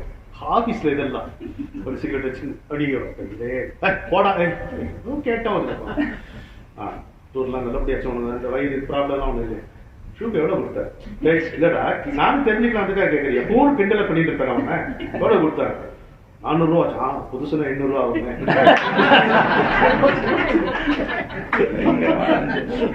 நியாயமான. அப்புறம் இவங்களை விட்டு நான் வந்து டிரான்ஸ்பர் ஆகி போனோம்னு பாலாஜியும் விச்சுவையும் விட்டுட்டு வந்தது எனக்கு பெரிய ஹோம் சிக் ஆயிட்டேன். பெங்களூர்ல இருக்கும்போது மெட்ராஸ் போகணும்னு ரொம்ப ஆசையா இருந்தது. நான் வந்து இவங்க 2 பேரும் மிஸ் பண்ணேன். அப்போ என்ன பாலாஜி, நீயும் விச்சுவும் என்னை தொலைபேசியில் அழைக்காதீர்கள். நான் தப்பிக்க பார்க்கும் உணர்ச்சிகள் என்னை தாவி பிடித்து வதைக்கின்றன, தாக்குகின்றன. மதுரை வாழ்க்கையை பற்றி ஏற்கனவே விச்சுவுக்கு எழுதிவிட்டேன். உன்னிடமிருந்து கடிதம் எதிர்பார்ப்பது அப்படி ஒன்றும் தவறான ஆசை அல்ல என்றே நினைக்கிறேன். இது முக்கியமான ஒரு கடிதம். அதுக்காக நான் சமீபத்தில் மலேரியா காய்ச்சலில் அடுத்தது என்னவோ ராக்கெட்டை போட்டுருக்கேன். ஜாண்டிஸ் ஆச்சு, உடனே மலேரியா வந்து. நான் சமீபத்தில் மலேரியா காய்ச்சலில் திடீரென விழுந்தேன். அதில் ஒரு நாள் திடீரென மரணத்தை சந்தித்தேன். Death experience. சந்திப்பு சங்கமமாகாதது சாவின் பாக்கியமே. இதிலேயே ஒரு சுவாரஸ்யமான செய்தி என்னவென்றால், அந்த நிலையில் மரணம் என்னை நெருங்கிக் கொண்டிருந்த அனுபவம் ஏனோ ரசமாகவே இருந்தது. அதில் வேடிக்கை இருந்தது, கொஞ்சம் கவிதையும் இருந்தது. மரணம் என்பது அச்சம் தருவதாக இல்லை. எல்லாம் மறந்து எங்கோ பறந்து ஏகாந்தமான பெருவழியில் சிறகில்லாமல் தெரிந்து வேடிக்கை பார்க்கும் வினோதம் அச்சமா தரவல்லது அல்ல நண்பனே. அந்த பெண்ணை சந்தித்த சங்கதியை கவிதையாக்குகிறேன், புரட்டுகிறேன். அதுதான் அந்த கவிதையை இப்ப சொல்றேன். எப்படி இருந்ததுன்னா, மதுரையிலிருந்து இந்த ஓப்பன் ஜீப்ல போவோம் தெரியுமா, பேப்பர் வண்டியில போவோம். அது எல்லா பக்கமும் ஓப்பன் இருந்து அதுல உட்காந்து போனதான் தெரியும். நான் பேட்மிண்டன் ஆடும்போது கீழே விழுந்து கை வேற ஒரு ஸ்லிங்கு போட்டு டூர் உடனே போனோம் அப்படின்ட்டு உத்தரவு. இல்லைன்னா இந்திய ஜனநாயகமே தவிடுபடியாதுன்ற மாதிரி. அப்போ அவ்வளோ கெடுபடி அதிகம் ஆஃபீஸில். அதில் போகிறோம். போனால் எனக்கு மலேரியா காய்ச்சல். அதுக்குண்டான மருந்து ஏதோ ஒன்று சாப்பிட்டுட்டே போகிறேன். நான் டூரை கேன்சல் பண்ண முடியாது. திருநெல்வேலியில் போய் இறங்குறேன். அந்த ஏஜென்ட்டை பார்க்கணும், கோபாலகிருஷ்ணன்ட்டு ஏஜென்ட். ஞாபகம் இது அவர் எவர்சிலர் பாத்திர கடை வச்சிருந்தார். கல்கிக்கு அவர் தான் ஏஜென்ட். அங்கே போய் அப்போ உட்காந்து அவர் என்ன அப்சர்வ் பண்றாரு. அவர் ரொம்ப எக்ஸ்பீரியன்ஸ்டு மேன். அப்படி பார்க்குறாரு. காஃபி கொடுப்பா அவருக்கு அப்படிங்கிறார். காஃபி கொண்டு கொடுக்குறாங்க. அடுத்து எங்க போறதா உத்தேசம் அப்படிங்கிறார். குத்தாலத்துக்கு போறோம். என்ன சமாச்சாரம்? இல்ல தென்காசிக்கு போறேன், அப்படியே குத்தாலத்துக்கு போய் குளிச்சிடலாம். ஓஹோ அப்படின்னு. இந்த டம்ளர் என்ன தூக்க முடியல, நடுங்கு, கை அப்படியே நடுங்கு. இதுல நீங்க குத்தாலத்துக்கு போய் ஒரு குளிக்க போறீங்களா? ரமணனுக்கு சமாதி திருவண்ணாமலையில இருக்கு, ரமணனுக்கு குத்தாலத்துலையா? இல்ல சார், எப்பயும் டூர் போய் அதெல்லாம் உங்க ஆபீஸ்ல நான் சொல்லிக்கிறேன் இப்படி சொல்லிட்டு முதல்ல டாக்டர் கூட்டின்னு போறாரு. டெஸ்ட் பண்ணா after all the medication 99% malaria மருந்து. அவ்வளவுதான் படுத்தோம். எங்க அப்பா வந்து என்ன கூட்டின்னு போனாரு வைங்க. அதுக்குள்ள நடந்த செய்தி என்னன்னா, ட்ரீட்மெண்ட்ல இருக்கும்போது ஒரு நாள் இந்த கை கால தன்னை போல மாநில சுயாட்சி கேட்க ஆரம்பிச்சு. இந்த கால் இந்த பக்கம் போகுது, இந்த கால் இந்த பக்கம் போது ஒன்றும் தடுக்க முடியலைங்க. யாரோ குதிரையை கட்டி இருக்கிற மாதிரி இருக்கு. அது ஏதோ ஒரு அதே போகுது. அவ்வளவுதான், நான் செத்து போயிட போறேன்னு நினைச்சேன். இப்படி வந்து ஆனா நீங்க சிக்கிக்கணும்னு இருக்கும்போது இப்படி போகும். சரி, இறந்து போகும்போது அப்ப என்ன தோணுது, I was very sure I was going to die. அப்ப என்ன செய்யலாம், இந்த கடைசி நிமிஷத்துல நம்ம என்ன நினைக்கிறோமோ அதை பொறுத்துதான் உனக்கு அடுத்த பிறவின்னு சொல்றாங்க இல்லையா. நான் மதுரையில இருக்கிறவன் தானே, இப்ப திருநெல்வேலியில வந்தேன். அப்போ மீனாட்சி நினைச்சு போட்டு மீனாட்சி நினைச்சா யாரோ சந்தனாபிஷேகம் பண்றாங்க மீனாட்சி, அது மாதிரி ஒரு காட்சி தெரியும். ரொம்ப பரவசமா அப்படியே தூக்கிடுமா நம்மள, அப்படி இந்த டிஸ்ட்ரிபியூஷன் பாயிண்ட், ஷார்ட் ரிசீப்ஷன், வாசல் வண்டி இதெல்லாம் ரெடியா நம்மள தூக்கிட்டு போயிட்டு மீனாட்சிட்ட பிரார்த்தனை பண்றேன் நான். அப்ப என்னாச்சு, அந்த என்னை சுத்தி படுக்கையை சுத்தி அந்த ஏஜென்ட்டுடைய பசங்க எல்லாம் நின்று ஒவ்வொன்றும் அழறாங்க. எனக்கு they thought I am going away அந்த மாதிரி. அதுக்கான எல்லா சிம்டம்ஸையும் கொடுத்துட்டு தப்பிச்சிட்டேன். அதுல ஒரு சின்ன வருத்தம் இருக்கணும் உங்களுக்கு. அப்புறம் டாக்டர்லாம் வந்தாங்க. அந்த கடைசி நேரத்தில் என்ன ஆச்சு, சம்திங் ஸ்னாப், மீனாட்சி டிஸப்பியர். ஹியூஜா ஏதோ ஒரு ப்ளூவா ஒரு வடிவம், ஒரு பெண் வடிவம் மாதிரி அது வந்து கிட்ட வந்துட்டு அப்படி போச்சு. அப்புறம் படுக்கையில் விழுந்தேன். நம்மள எழுந்து இந்த கவிதையை சொல்றதுக்காக படிச்ச கிடக்கு. போனார், ஊருக்கு போனாருன்னா இல்லை, லெட்டரே வரல, எதுவுமே வரலையா நமக்கு வந்து ஒரு இது கவலை. என்ன ஆச்சுன்னு அப்புறமா மேனேஜர்கிட்ட கூட பேசிட்டு இருந்தேன். என்ன தெரியல, லெட்டர் வரலன்னா விசாரிப்போம் அப்படின்ட்டு ஹோட்டலுக்கு ஃபோன் பண்ணி கேட்டு பார்த்துட்டு அப்புறமா எனக்கு சொல்லுவார், இது மாதிரி மலேரியா வந்திருக்கான் அவனுக்கு, கவலையாக போச்சு. ஒரு 4 நாள் பொறுத்து லெட்டர் வருது. அந்த கவிதையோட கடைசி வரிகளை படிக்கணும். சொல்றேன். தடாகத்தில் விழுந்தது கல் அப்படின்ட்டு இவனே தலைப்பு கொடுத்துருக்கான் அதுக்கு. இது நான் வந்து ராஜபாளையத்திலேருந்து இந்த கடிதத்தை எழுதிருக்கேன். நான் ஹிண்டு வாங்கலையோ ஹிண்டு. வழக்கம் போல்தான் வாழ்ந்து கொண்டிருந்தேன் நான், வந்த வழி என் வழியாய், வீழ்ந்த கனி என் வசமாய், ஓடிச் சலித்ததெல்லாம் உட்கார்ந்து பார்க்க எண்ணி, ஒரு நாள் தனியிடத்தை ஒதுங்கிய வேளையிலே வெறுமை வானத்தில் வெடித்த மின்னலென அறம்பாடும் பெருவிழியாள், அலைந்த கூந்தலினாள், அபஸ்வரம் மோதுகிற அடங்காத மூச்சினடாய், நிறம் காண முடியாத திகிரி சுழற்றுவளாய், தேர்ந்த முடிவில் தெளிந்த நடையலுமாய், சற்றே விலகி சரிந்த காதுகளாய், சாம்ராஜ்ய புழுதிகளால் சமைத்த கலி ஆடையடாய், அற்ற கச்சை நடுவே அடங்காத முலையினடாய், அட்டை கரத்தினடாய், அனல் குளிரும் கரத்தினடாய், என் போக்கில் இருந்தவனை என்னை பருக வந்தாள். மரண தேவி, என் போக்கில் இருந்தவனை என்னை பருக வந்தாள். கன்னி வயதினள், என் கண்களிலே சம்பு நடம், யார் இவள்? குருவி கனிமனதில் பாரத கற்பனையாய், யார் இவள்? அனுபவம்தான் என்றாலும் அளவெடுக்க மறப்பாரா, யார் இவள்? பேரழகா, பெரும் பயமா, ஓ எண்ணங்கள் பின்னங்கள், மலைச்சரிவில் மரக்கிளையை மன்றாடி பிடித்தல் போல், மலைச்சரிவில் மரக்கிளையை மன்றாடி பிடித்தல் போல் புலன் பொருத்தி சற்றே புருவம் சுருக்கி நின்றேன். காளியா, அடுத்த ஓர் கள்ளியா, பெண்ணுருவில் ஆளியா, பூதமா, அட வெறும் கனவுதானா? நொந்து உழன்று பார்க்கையிலே நோவெடுக்க வந்தவள் போல் சிந்தனையில் அடங்காத பிச்சி புன்னகைத்தாள். புன்னகையா? கவிதைகளாய் போட்டு உதிர்க்கிறாளா? மின்னலை தாளாட்டி மீட்டி அழைக்கிறாளா? அந்த அதரங்கள், அமுதம் தருகின்றேன், வந்து பருகிக்கொள், வாழ்வினை தழுவிக்கொள், சொர்க்கங்கள் உனக்கு சொடுக்கில் காட்டுகின்றேன், தர்க்கங்கள் இல்லை, தவங்கள் தேவையில்லை, இது உலகம், இது தருணம், இது உனக்கு புது ஜனனம், இருக தழுவிக்கொள் என்றபடி என் முகத்தே அவ்விதழ்கள் ஈரம் பளபளக்க, வேறு கதை அறியாமல் வெற்றுலர்ந்த என் இதழை சந்திக்க வந்து சங்கமிக்கும் வேளையிலே படாமலே அவ்விதழின் பனி ஈரம் சில்லெங்க, இடைவெளிக்கும் சந்திப்புக்கும் இடைப்பட்ட தருணத்தே சாரேல் என்றோர் மணியோசை தடாகத்தில் வீழ்ந்தது கல். சந்நிதி ஏதும் சார்ந்திராத எழில் வடிவை சந்திக்க வேண்டி நான் சாலையெல்லாம் தேடுகின்றேன். சந்நிதி ஏதும் சார்ந்திராத எழில் வடிவை சந்திக்க வேண்டி நான் சாலையெங்கும் தேடுகிறேன். முத்தமிடும் போது முகம் திருப்பி கொண்டாடே நித்த நித்தம் தேடுகிறேன் அந்த நீல இதழ்கள்.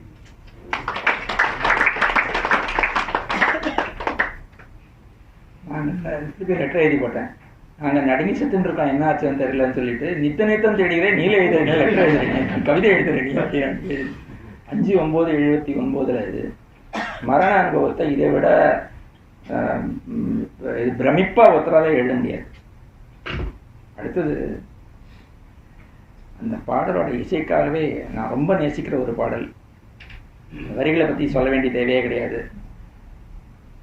இந்த பாடல் அடிக்கடி தாலாட்டா என் பொண்ணு கூட பாடியிருக்கேன். நல்ல காலம் சின்ன குழந்தையா இருந்தது, பயத்திலேயே தூக்கி போயிட்டோம். கண்ணம்மா உந்தன் கன்னத்தில். என்னுடைய திருமணத்துக்கு முன்னால எனக்கு மனைவியாக வரப்போகிறவள் எப்படி இருப்பாள் அப்படின்ற ஒரு கற்பனையில மனைவியை எதிர்பார். சரிதான், சரி விட்டுருங்க ஆயிடுச்சு. காத்தாடி சிரிக்கிறேன்.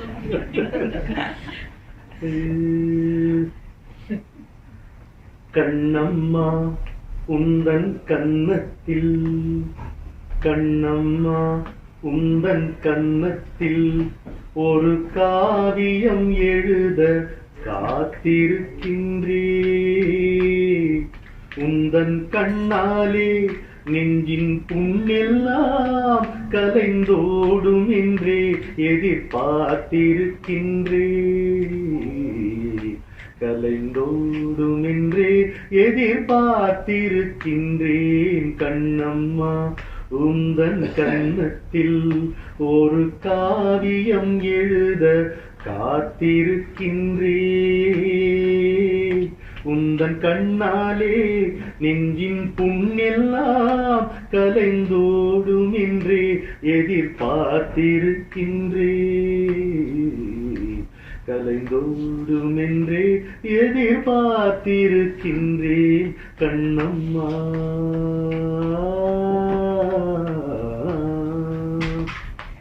கனவுக்குள் உந்தன் நிழல் மட்டும் நீ காட்டி மறைவதின்னும் எத்தனை நாளோ.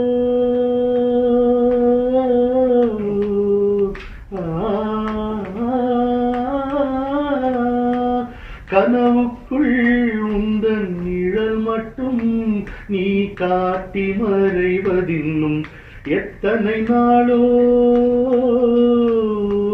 நினைவுக்குள் வண்ணக் கனவாக, நினைவுக்குள் வண்ணக் கனவாக நீ நீந்திடும் நாள் வர எத்தனை நாளோ.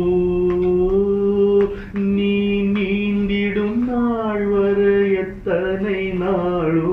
கண்ணம்மா உந்தன் கன்னத்தில் ஒரு காவியம் எழுத காத்திருக்கின்றேன். உந்தன் கண்ணாலே நெஞ்சின் புண்ணெல்லாம் கலைந்தோடும் என்றே எதிர்பார்த்திருக்கின்றேன். கலைந்தோடும் என்றே எதிர்பார்த்திருக்கின்றேன். கண்ணம்மா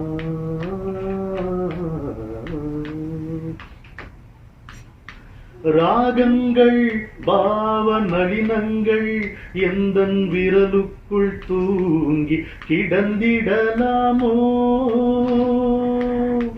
ராகங்கள் பாவ நளினங்கள் எந்தன் விரலுக்குள் தூங்கி கிடந்திடலாமோ.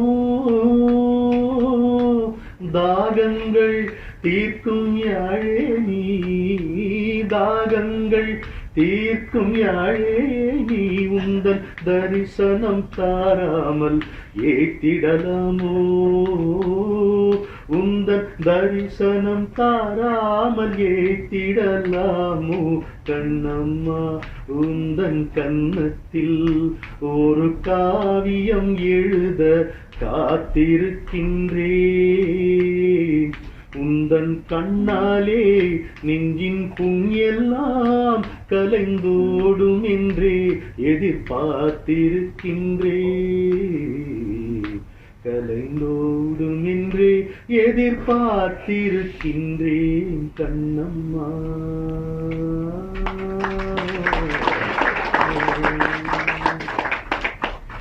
முரளி, அந்த மைக் பர்சன் அங்க இருக்காரா? என்ன அப்படியே டெட்டா போச்சு, ரெவர்பே இல்லையே. சொல்லு.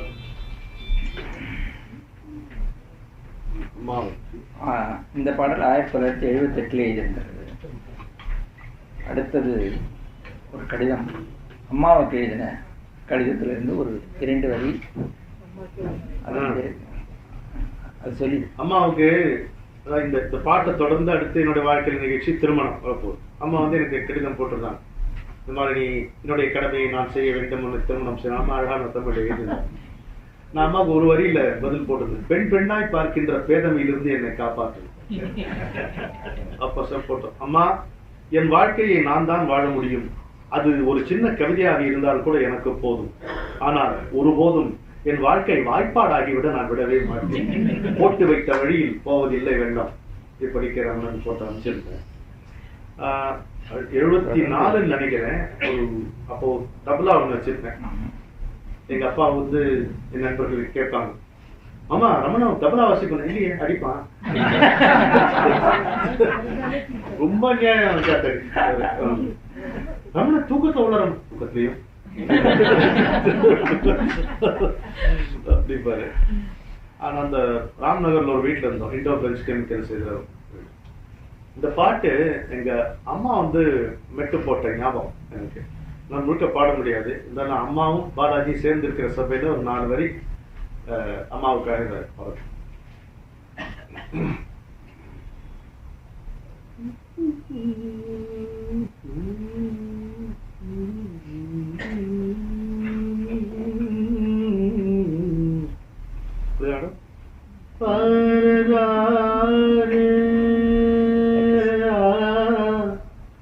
திருமுகம் காட்டினால் இருந்துவேன் என்றார், சிறுநிழல் காட்டுகின்றாய்.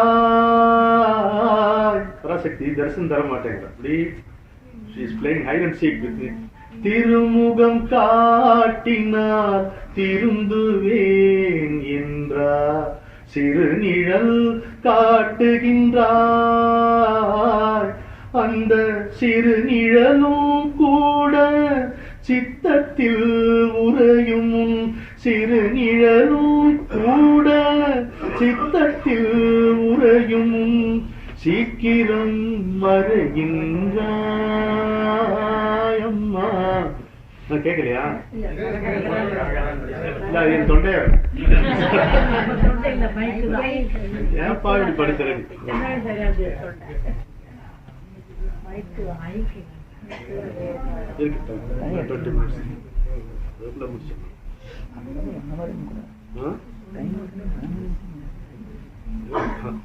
இதுல முடியும் சிலபஸ்ல ஃபர்ஸ்ட்.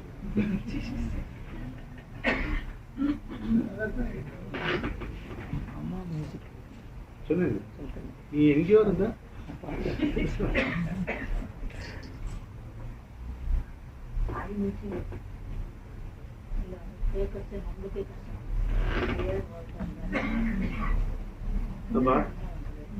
இல்லையே, வரல.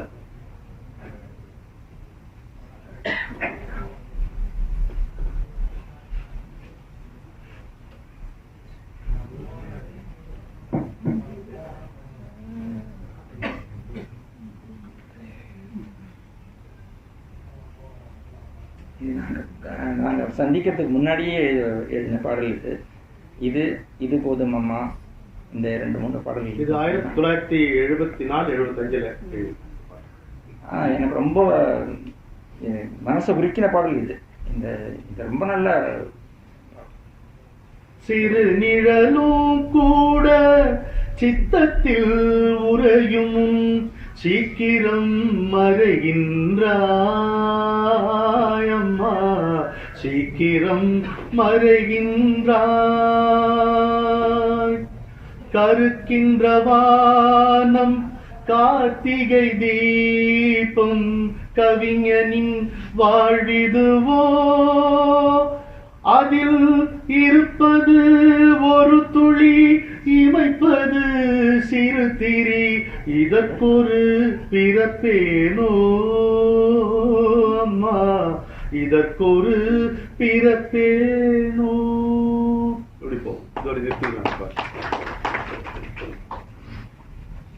ஆடி அடங்கு. அது அதே மாதிரி அடுத்த பாடலும் இதே மாதிரி. ஃபர்ஸ்ட் மைண்ட் ரோட்ல டெலிபோன்ஸ் ராஜாராம்னு ஒருத்தர் இருந்தார். இதெல்லாம் பதிவாகணுன்றதுக்காக சொல்றேன், பெயர்களோட சொல்றேன். அவருக்கு ஒரு பையன், 3 பெண்கள். அவருடைய மனைவி வந்து ஒரு ஹிந்தி டீச்சர். ரொம்ப அருமையான குடும்பம், பாட்டு குடும்பம். அதுல அவருடைய மாமனார் எழுதின ஒரு பாட்டு, காந்தியை பத்தி சமஸ்கிருதத்துல எழுதின பாட்டு. அவருடைய 2வது மகள் நினைக்கிறேன், சந்திரா, நல்ல பாடும். எங்க வீட்டுல வந்து எனக்கு பாடி காமிச்சான் சந்திரா. அப்படியே நான் வந்து காந்தி காந்தி காந்தின்னு வரும் அதுல. நான் சாந்தி சாந்தி சாந்தின்னு என்னைக்குதான் நமக்கு அமைதி வரும் வாழ்க்கையில அப்படின்ட்டு இந்த பாட்டை கன்வெர்ட் பண்ணி அப்படியே பாடிட்டு பாடுவோமா? ஆடி அடங்கும் நாளில் அன்னை விழியருள் வருமோ, ஆடி அடங்கும் நாளில் அன்னை விழியருள் வருமோ, என்று வரும் சாந்தி சாந்தி சாந்தி. நாயன கழித்தேன் நாட்கள் நடுவினில் வாழ்ந்ததோ கணங்கள், நாயன கழித்தேன் நாட்கள் நடுவினில் வாழ்ந்ததோ கணங்கள், நோயினில் வேண்டி விழுந்தேன் உயிர் நழுவுகையில் அழுதே, ஆடி அடங்கும் நாளில் அன்னை விழியருள் வருமோ, என்று வரும் சாந்தி சாந்தி சாந்தி. பாடிடவாய் திறந்தான் மைக்கு வேலை செய்ய மறுக்குதம்மா, பாடிடவாய் திறந்தான் பாதியில் சொல்வர மறுக்குதம்மா, தேடிடவே நடந்தால் தொடுவான் தேம்ப வைக்குதம்மா,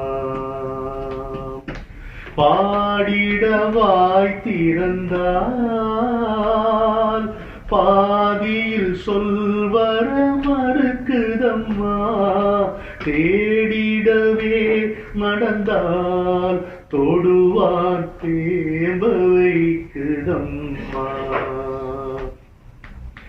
சரண் ஒரு கணம் எனும் தந்தால் சரிசமமாகும் என் தீர்ப்பு, சரண் ஒரு கணம் எனும் தந்தால் சரிசமமாகும் என் தீர்ப்பு, நீரோ தீயோ நடு நரம்பினில் நீண்டிடும் வாழ்வேனோ, நீரோ தீயோ நடு நரம்பினில் நீண்டிடும் வாழ்வேனோ, ஆடி அடங்கும் நாளில் அன்னை விழியருள் வருமோ, என்று வரும் சாந்தி சாந்தி சாந்தி. இத்தனை தடவை இந்த பாடல் எனக்கோசரம் கேட்டிருக்கேன், எத்தனை தடவை கேட்டாலும் பாடியிருக்கேன். எம்ஜி ரோட்டில் நடந்து போவோம், பிளாட்ஃபார்ம் மேலே பார்க் இருக்கு அந்த மேலே, அதில் போய் இப்போதெல்லாம் என் மனசில் ஓடுறது அந்த பாடலாம் கேட்டுட்டு போனது. அதாவது அந்த பாட்டு என்னப்பா திரும்ப போச்சு, இந்த பாட்டு எழுதும் பொழுது எனக்கு ஒரு 20 வயசு இருக்கும், 20-21 வயசு அவ்வளோதான். நான் அப்போ வந்து என்று வரும் சாந்தி, நான் பராசக்தியை தரிசனம் பண்ணணும், எப்படியாவது இந்த கதை முடியும்ட்டு அந்த வேட்கை தான் இருந்தது. இதை நான் அப்படி இருந்ததுன்னு கூட நான் உணரல. இப்ப இந்த அந்த நாள் பாடல்களை வந்து தொகுத்து பாலாஜி எடுத்துட்டு வரும்போதுதான் எனக்கு நான் அன்னிலேருந்து இப்படியே தான் இருக்கேன், மாற்றமும் இல்லை முன்னேற்றமும் இல்லை. எல்லாரும் என்ன கேட்பாங்க எப்படா இருக்கேன், நான் மாறவும் இல்லை திருந்தவும் இல்லை, அப்படியே தான் இருக்கேன். அதனால இது ஒரு நன்மை நமக்கு. என்னன்னா என் நண்பன் ரவி சொல்லுவான், எனக்கு கவிதை எழுத வராது, ஏக்கம் இல்லாமல் இலக்கியம் ஏது. நீங்க என்ன எழுதுறீங்களோ எழுதலையோ அந்த ஏக்கம் எப்பொழுதுமே இருக்கணும். அதே மாதிரி நம்ம கடவுளை அடையிறோமோ இல்லையோ அந்த கடவுளுக்காக இயங்குகின்ற அந்த ஏக்கம், pining for the Lord, yearning for the Lord, அது எப்பவுமே இருக்கும். அது இருந்தா போ, சிவனவன் என் சிந்தையுள் நின்ற அதனால் அவன் அருளாலே அவன் தாழ் வணங்கி நிற்பார். அக்ஷர லட்சம் மாணிக்க வாசகர் வாழ்க்கை. இல்லைன்னா நினைப்போமா இந்த இவ்வளோ உப்பு புளி மிளகாய் வாழ்க்கையில நமக்கு இறைவன் மேல நம்பிக்கை, இறைவன் என்கின்ற ஒரு நினைப்பு, அவன் மேல ஒரு நம்பிக்கை, அவனை காண வேண்டும் என்கின்ற ஒரு ஏக்கம், இதை கொடுத்தவனு இறைவன் தானே. இதை விட ஒரு பெரிய பேரு பாக்கியம் நமக்கு இருக்க முடியுமா? எனவே இன்னைக்கு பாலாஜி சுட்டி காட்டுகிற என்னுடைய 78 84 வரைக்கும் இருக்கக்கூடிய இந்த கவிதைகள் பாடல்களை பார்க்கும் பொழுது என்ன நல்லா தான் வச்சிருக்கா பராசக்திங்கிற நிறைவு எனக்கு கிடைக்கிறது. அதனால பாலாஜிக்கு உங்கள் சார்பில்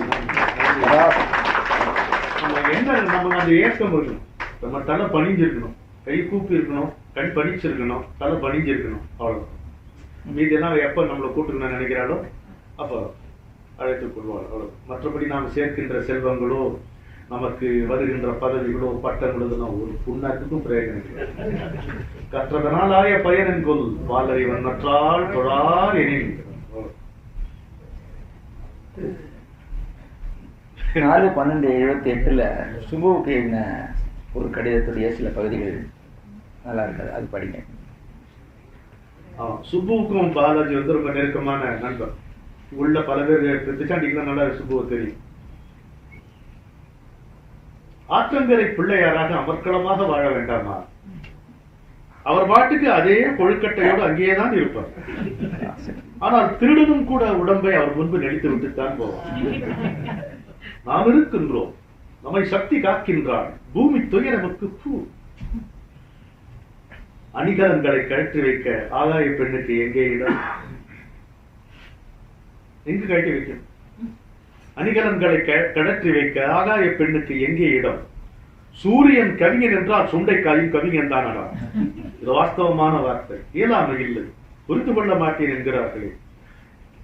இந்த காகிதங்கள், காவியங்கள், ஓவியங்கள் எல்லாம் கால வெள்ளத்தில் போய்விடும். ஆனால் கால வெள்ளம் மட்டும் இருக்குமே.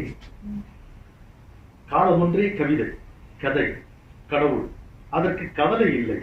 அதற்குள் மூழ்கிவிட்டால் வெளிப்பாடு தேவையில்லை, தோன்றாது. சூரியனை பார்த்துமா மத்தாப்பில் ஆசை? சூரியனை பார்த்துமா மத்தாப்பில் ஆசை? பசிக்கிறதா? சாப்பிடு. கண் சொருகுகிறதா? தூங்கு. இச்சையை அனுபவி, இம்சிக்காதே உன்னை. பசியை கட்டுப்படுத்தாதே. உணவில்லையா? அது கூட வேண்டாம். கட்டுப்பாட்டை மனத்தில் வை. கிடைத்தால் புறங்கையை வடித்து வெட்டு. கிடைத்தால் புறங்கையை வடித்து வெட்டு. இல்லை என்றால் புளித்த பழையதில் ஒரு படி அமிர்தம் என்று சொல்லிவிட்டு விழுங்கு. அதுவும் செரிக்கும். உன்னையே செரிக்கிறதே பூமி.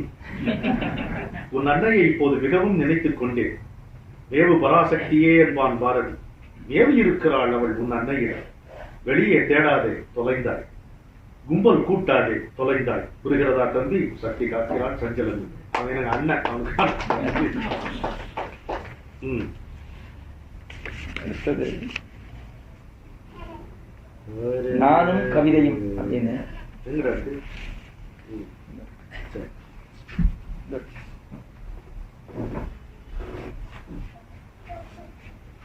இப்ப பாலாஜி போன்ற என்னுடைய நண்பர்களுக்கு என்னுடைய கவிதை கேட்கும்போது அவங்களுக்கு ஒரு ஆச்சரியம் இருக்குல்ல. நான் என்ன சொல்ல விரும்புறேன்னு எனக்கு அப்படித்தான். எனக்கு தெரிய மாட்டேங்க, எங்கெந்தா வருதோ எதுதான் வருதோ தெரியும். எனக்கும் வியப்பாய் இருக்கிறது. என் உயிரை தினம் கரைத்தபடி, என்னை பலவாறு இறைத்தபடி, என்னை துளியும் மதிக்காமல் எதற்கோ மலரும் கவிதைகள். எனக்கும் வியப்பாய் இருக்கிறது. என் உயிரை தினம் கரைத்தபடி, என்னை பலவாறு இறைத்தபடி, என்னை துளியும் மதியாமல் எதற்கோ மலரும் கவிதைகளில் துவக்கம் எப்படி தெரியாது, தொடரும் போக்கு புரியாது, முடிவோ நிச்சயம் கிடையாது, உயிரில் குடைச்சல் ஓயாது. தான் ஒரு கவிஞனுடைய மனநிலை. துவக்கம் எப்படி தெரியாது. நல்லா ஒரு பாஸ் கூப்பிடுவாங்க. எம்ஆர் சிவகுமார் தான் இம்பார்ட்டன்ட் மீட்டிங் கூப்பிடுவாருங்க. அவர் கேபின்ல போய் உட்காரும்போது அப்படி வரும் இந்த கவிதை. எப்படி இருக்கும்? அவரா கண் கொத்தி பாம்பா பாப்பாரு. அவர் லிசனிங் ஐயோ சார் வேற என்ன கேட்கறாங்க. இது முன்னறிவிப்பு இல்லாமல் முழு நீள கச்சேரி என்னமா நீ செய்வார், எங்கேடி போய்விட்டான்னு கேட்பேன் கவிதை. வரும் வரும் என நம்பிய பெருமழை வாசலை நனைத்து செல்வதை போல் ஒரு எழுத்துக்காக நான் 8 திசையிலும் எட்டி பார்க்கும் நாட்களிவை அப்படின்னு சொல்லும். அப்படி இருக்கும்போது அதான் எங்கிருந்து துவக்கம் தெரியாது. இது என்னுடைய போக்கு என்ன தெரியாது, முடிவு எப்படி முடியும் தெரியாது, துவக்கம் எப்படி தெரியாது, தொடரும் போக்கும் புரியாது, முடிவோ நிச்சயம் கிடையாது, உயிரில் குடைச்சல் ஓயாது. மயக்கத்தே ஒரு காய்ச்சல் வரும், மனமானை புலி வாய்க்கவும், மரண வேதனை தருவாயில் மலரத் தவிக்கும் சின்ன பூ. அதான் சரி. மரண வேதனை தருவாயில் மலரத் தவிக்கும் சின்ன பூ. காணும் எதுவும் தாக்கிடலாம், கண்டு மறந்ததும் தாக்கிடலாம், காண மறந்ததும் தாக்கிடலாம், ஏழையை எதுவும் தாக்கிடலாம். இந்த ஏழையை எதுவும் தாக்கிடலாம், தாக்கியதெல்லாம் கவிதைகளாய் தழைப்பதில்லை. கதவி இது எங்கோ மூலையில் மழை வீசும், எதற்கோ மனதில் மண்வாசம். எங்கோ மூலையில் மழை வீசும், எதற்கோ மனதில் மண்வாசம். உயிருக்கினிய தாயும் இவள், உயிரை உலுக்கும் பேயும் இவள். ஊரே வியந்து பாராட்டும், ஆனால் உள்ளம் கூசி குறுகிவிடும். புகழ்னா நல்லா இருக்குன்னு தோணும், புகழ்ந்தா கூசும். எவ்வளவு கஷ்டம் தெரியுமா? ஊரே வியந்து பாராட்டும், உள்ளம் கூசி குறுகிவிடும். உயிரை உறிஞ்சி வரும் சொல்லில் ஊருக்கு எதுவும் இருக்காது. பயிராய் வானம் பார்த்தபடி படும் பாடதனை யார் அறிவார்? எதற்கு கவிதை எழுதுகிறேன், இதையேன் அதையேன் எழுதுகிறேன் என்றால் என்ன பதில் சொல்வேன்? நானா நிச்சயம் செய்கின்றேன். எதற்கும் உடனே பறிபோகும் இதயம் எனக்கு கொடுத்தவனின் பதத்தில் இருந்து வருகிறது, பந்தாய் மறுபடி விரைகிறது. எதற்கும் உடனே பறிபோகும் இதயம் எனக்கு கொடுத்தவனின் பதத்தில் இருந்து வருகிறது, பந்தாய் மறுபடி விரைகிறது. இன்னும் எத்தனை பாட்டு வரும், எதற்கு பின்னே ஏது வரும், ஒன்றும் எனக்கு தெரியாது. சொல்லுக்கு உத்தரவாதம் எது? சொன்னது சற்றும் பிடிக்காது, சும்மா இருக்க முடியாது. சொன்னது சற்றும் பிடிக்காது, சும்மா இருக்கவும் முடியாது. ஒன்றா இரண்டா என் துன்பம், ஊருக்குத்தான் இது இன்பம். கவிஞருக்கு ஒரு ஒரு கவிதையும் ஒரு பிரசவம். உருவாகும்னு தெரியாது, உதறி விடுறதுக்கும் முடியாது. அந்த மாதிரிப்பட்ட உணர்வுகளுடைய ஒரு அற்புதமான பிரதிபலிப்பு இப்போ ரமணன் வாசிச்சிருக்கிறது. அடுத்தது 29/4/78 எழுதப்பட்ட ஒரு பாடல். ஏதோ ஒரு காட்சிக்காகவே எழுதியிருக்காரு அப்படின்னு எனக்கு ரொம்ப தோணும். அதில் ரொம்ப அழகான கற்பனைகள்லாம் இருக்கும். அதுவும் முதல் சரணத்தில் இருக்கிற ஒரு வரி, தேடும் நிலை இதுதானோ என்ற பாடல். பாடும்போது இனிமே பாதி மூடிக்கொண்டு அது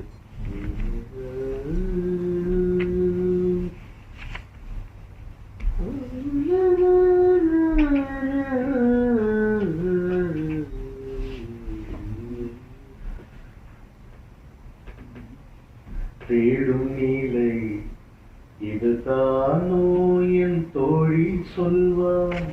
தேடும் நீலை இதுதானோ என் தோழி சொல்வாய்.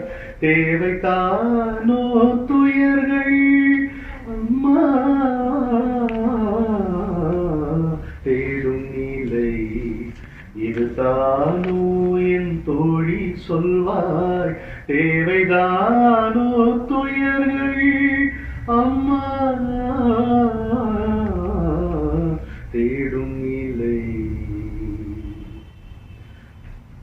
பாடும் போதில் இமை பாதி மூடிக்கொண்டு பார்த்து சிரித்தவன் தானி இவன் தானி. பாடும் போதில் இமை பாதி மூடிக்கொண்டு பார்த்து சிரித்தவன் தானி இவன் தானி. வாடும் போதில்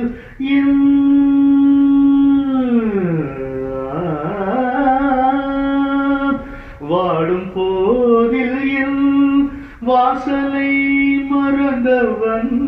வாடும் போதில் என் வாசலை மறந்தவன். வானில் எங்கோ ஒளிந்தான், வஞ்சனைதான் புரிந்தான். வானில் எங்கோ ஒளிந்தான், வஞ்சனைதான் புரிந்தான். தேடும் நிலை இதுதானோ என் தோழி சொல்வாய். தேவைதானோ துயர்கள் அம்மா. தேடும் நிலை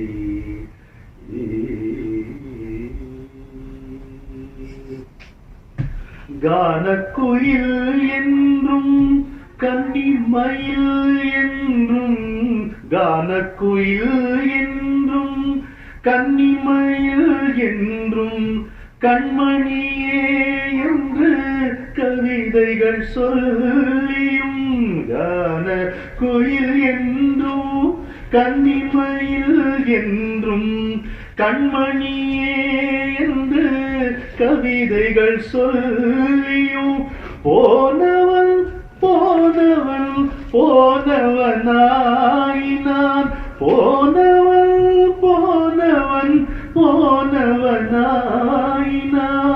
போயின போதுகள் புலர்வதும் ஏறி நீ தேடும் நிலை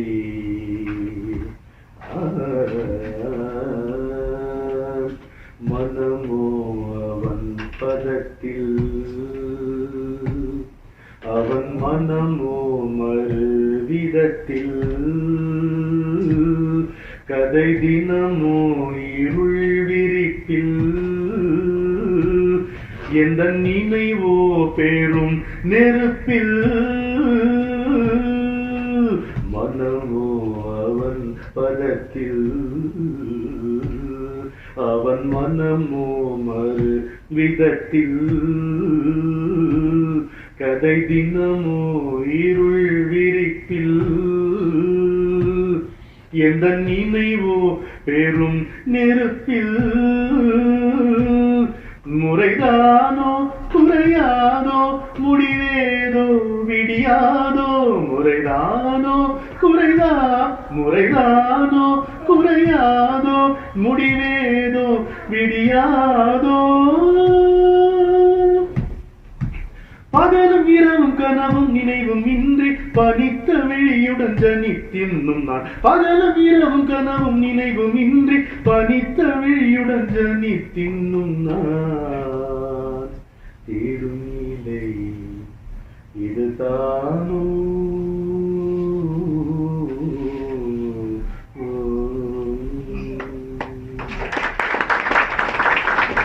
கடலை சுத்தி போட விட மாட்டேன் கடலை சுத்தி போட மாட்டேன் சரியா அதான்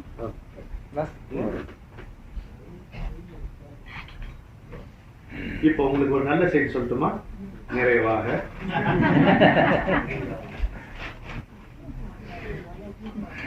ஆக்சுவலா நேர விருப்பத்தில் இன்னொன்று இருந்தது அதுக்கு நேரம் இல்லை இப்போ பாடுறது வந்து தொடர்ந்து பாடல மோகன ராகத்துல இது ஒண்ணுத்துக்கு தான் நான் ராகம் சொல்றேன்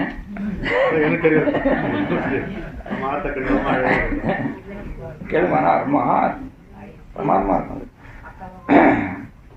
கண்ணன் திருவடி மலரும் கொஞ்சம் அரவிந்தருக்கும் சரி பாரதிக்கும் சரி ஒரு இது பார்க்கலாம். அரவிந்தர் எழுதியே இருக்க எனக்கு கடைசி வரைக்கும் ஒரு குழப்பம், என்னை அதிகம் ஈர்ப்பது கண்ணனா காளியா? பாரதியை பார்த்தீங்கன்னா அப்படி ஒரு பக்கம் முழுக்க பராசக்தி, இன்னொரு பக்கம் முழுக்க கண்ணன். அவன் கண்ணனை பாடின மாதிரி இன்னொருத்தர் பாட முடியாது ஆழ்வார்களை தவிர. எனக்கும் அந்த குழப்பம் இருக்கு. அதுக்கு ஒரு காரணமும் இருக்கு. எங்க அப்பா வந்து எங்க அப்பாவுடைய உபாசனையில நாராயணன் நாராயணி ரெண்டுமே அது மாதிரி எவ்வளவு ஒரு துர்கையாக இருப்பவள் தான் கண்ணனாக தெரிகிறாள், கண்ணனாக இருப்பவன் தான் துர்கையாக வருகிறான் மாதிரி. நீங்க என்னுடைய நிறைய பராசக்தி பாடல்கள் எல்லாம் பார்த்துட்டு வந்தீங்க. இதெல்லாம் திருமுகம் காட்டினால் திருந்துவேன், ஆடி அடங்கும் நாள், இதெல்லாம் பார்த்தீங்க. இப்ப தேடும் நிலை இதுதான் 24 வயசுல ஒரு பெண்ணாக என்னை பாவித்துக் கொண்டு கண்ணனுக்கு எழுதின பாட்டு. அது மாதிரி இன்னொரு கண்ணன் பாட்டு. இத வந்து உண்மையில பாலாஜி இதை கண்டெடுத்து கொடுத்தான் இந்த பாட்டு, இல்லைன்னா தொலைஞ்சு போயிடும். ஏன்னா எந்த டைரியிலும் கூட எனக்கு தெரியாது. அதனால இந்த நிறைவான பாடலை, நிகழ்ச்சி நிறைவாக வருகின்ற இந்த பாடலை உங்கள் முன்னிலையில் பாலாஜிக்கு நான் சமர்ப்பிக்கிறேன். கடலைகள் ஸ்ருதி போட கரவைனம் ஜதி போட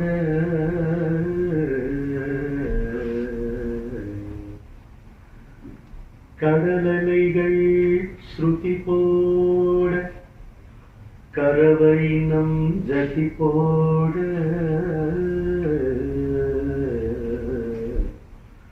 முந்தி வந்த முழு நிலவின்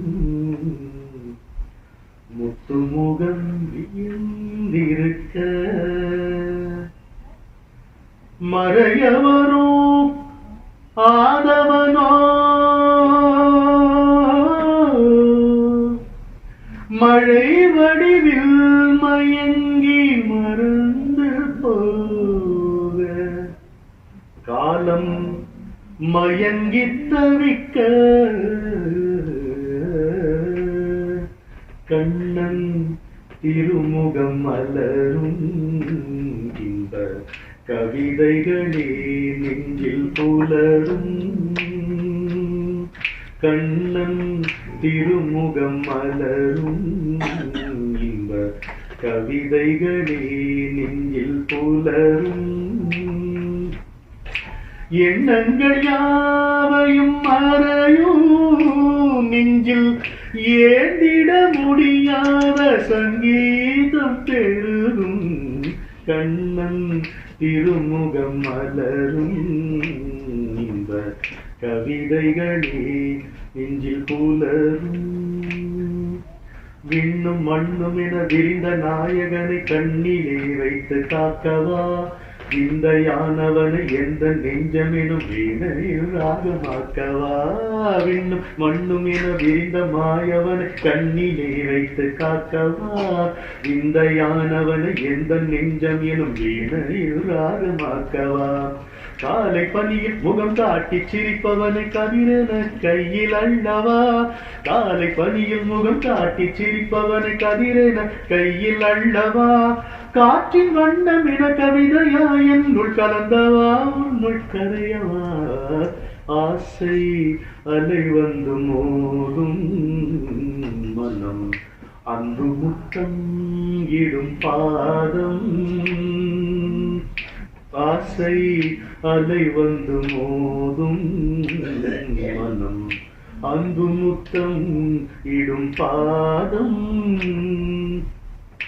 பேசிட மொழியின்றி தவிக்கும் மனம் பேரிகையாய் உந்தன் பெயராக முழங்கும் ஆசை அலை வந்து மோதும் மனம் அன்பு முத்தம் இடும் பாதம் வீசும் புயல் யாவும் பேசும் மழலை இது விந்தையும் வேணுகானமோ விம்மி விம்மி வரும் நெஞ்சில் எங்கும் ஒளி மின்னலோ கண்கள் விழிகளோ வீசும் புயல் யாவும் பேசும் மழலை இது விந்தையோ வேணுகானமோ விம்மி விம்மி வரும் நெஞ்சில் எங்கும் ஒளி மின்னலோ கண்ணன் விழிகளோ ஓசையின்றி உருவான பாஷை இது உன்னிழல் என்று சொல்லவோ ஓசையின்றி உருவான பாஷை இது உன்னிழல் என்று சொல்லவோ ஆசையால் உன்னை அடைகிறேன் என்று அலைவதும் பிள்ளை அல்லவோ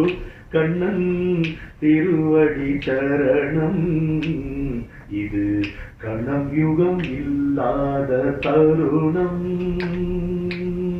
கண்ணன் திருவடி சரணம் இது கணம் யுகம் இல்லாத தருணம்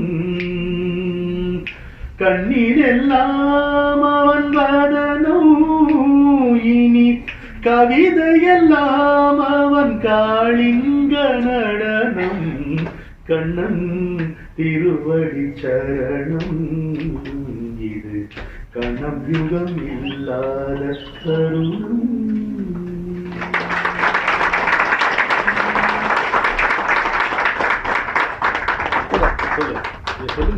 அற்புதம். இந்த வரிகளுக்கு சொல்றதா, பாடிய விதத்தை சொல்றதா, அந்த ராகத்தை சொல்றதா, நான் அதை ரசிக்க முடிந்த தன்மையை சொல்றதா, என்னத்தை சொல்றதுன்னு தெரியல எனக்கு. அவ்வளவு சந்தோஷத்துல ஆண்டு போயிருக்க வேண்டியது. பாலாஜியை சந்திச்சு நான் ரொம்ப வருஷம் ஆச்சு. பாலாஜியை சந்திச்சா அந்த பொழுது மாலை பொழுதாக மாறி கவிதையும் கானமாகத்தான் இருக்கும். இப்போ பாலாஜி கேட்க அவனுக்காக நான் பாடிட்டு இருக்கிறது நீங்க கேட்டீங்க. நான் இதுக்கு ஒரு அருமையான வாய்ப்பை அமைத்துக் கொடுத்த பாரதிய வித்யா பவனுக்கும் கிருஷ்ணா ஸ்வீட்ஸ் என்னுடைய அன்பு நண்பர் முரளிக்கும் இத்தனை திறனாக இதை அனுபவித்த உங்களுக்கும் என்னுடைய மனமார்ந்த நன்றி. ஒரு சில அறிவிப்புகள். 24ஆம் தேதி மாலை 6:15 மணிக்கு கண்ணதாசன் அவர்களுடைய பிறந்த நாளை முன்னிட்டு கண்ணதாசன் கண்ட கடவுள் என்கின்ற தலைப்பில் காலங்களில் அவன் வசந்தம் நிகழ்ச்சி சிறப்பு நிகழ்ச்சியாக நடைபெற இருக்கிறது மெயின் ஹாலில். என்னோடு உரையாடுபவர் கலைமாமணி மரபின் மைந்தன் முத்தையா அவர்கள். அவர் கவிதையை சொல்ல, நான் பாட்டை சொல்லுவேன். இது 24ஆம் தேதி. 25ஆம் தேதி ரசிகரஞ்சனி சபாவுக்கு வந்தீர்களானால் தேன் தமிழும் திரை இசை தொடர் நிகழ்ச்சி அங்கே தொடரும்.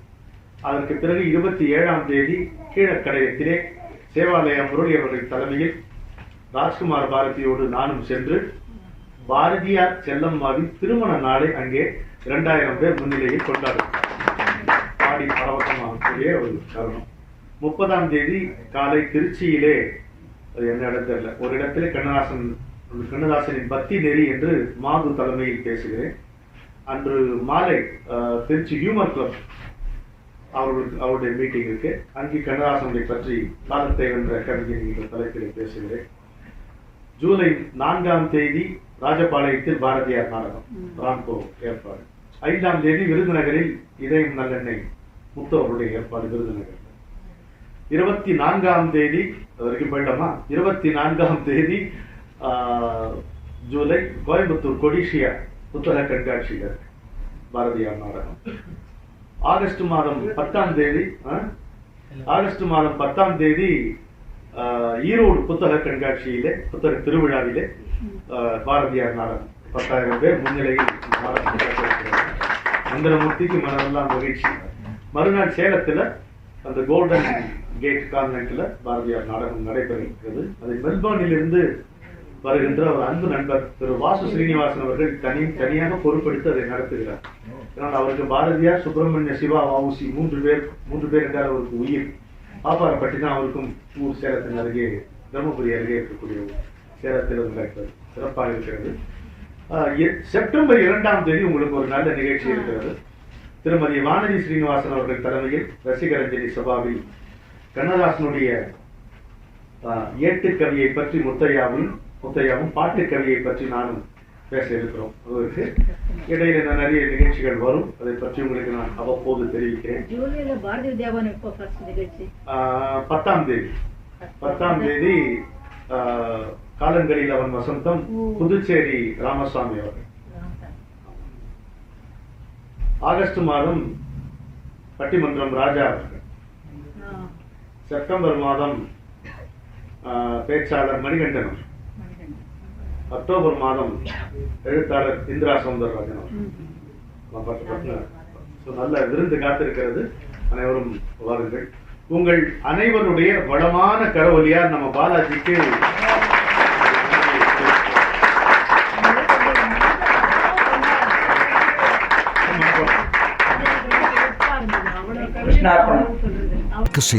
loved by one and all in India and abroad. Even before the phrase corporate social responsibility gained significance, it was textured into the group's value systems. And today, this phrase has been redefined by Mr. Murali as citizen social responsibility. Chennai 365, an effort by SKS in association with social, sports and cultural bodies to do good to a vibrant Chennai.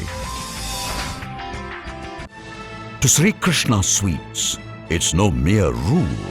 It's not just an act. It's every citizen's social responsibility. After all, we make a living by what we get, but we make a life by what we give. And in the process, create a world where life's best bonds are built with love and care. And in time, they will become our strongest bond.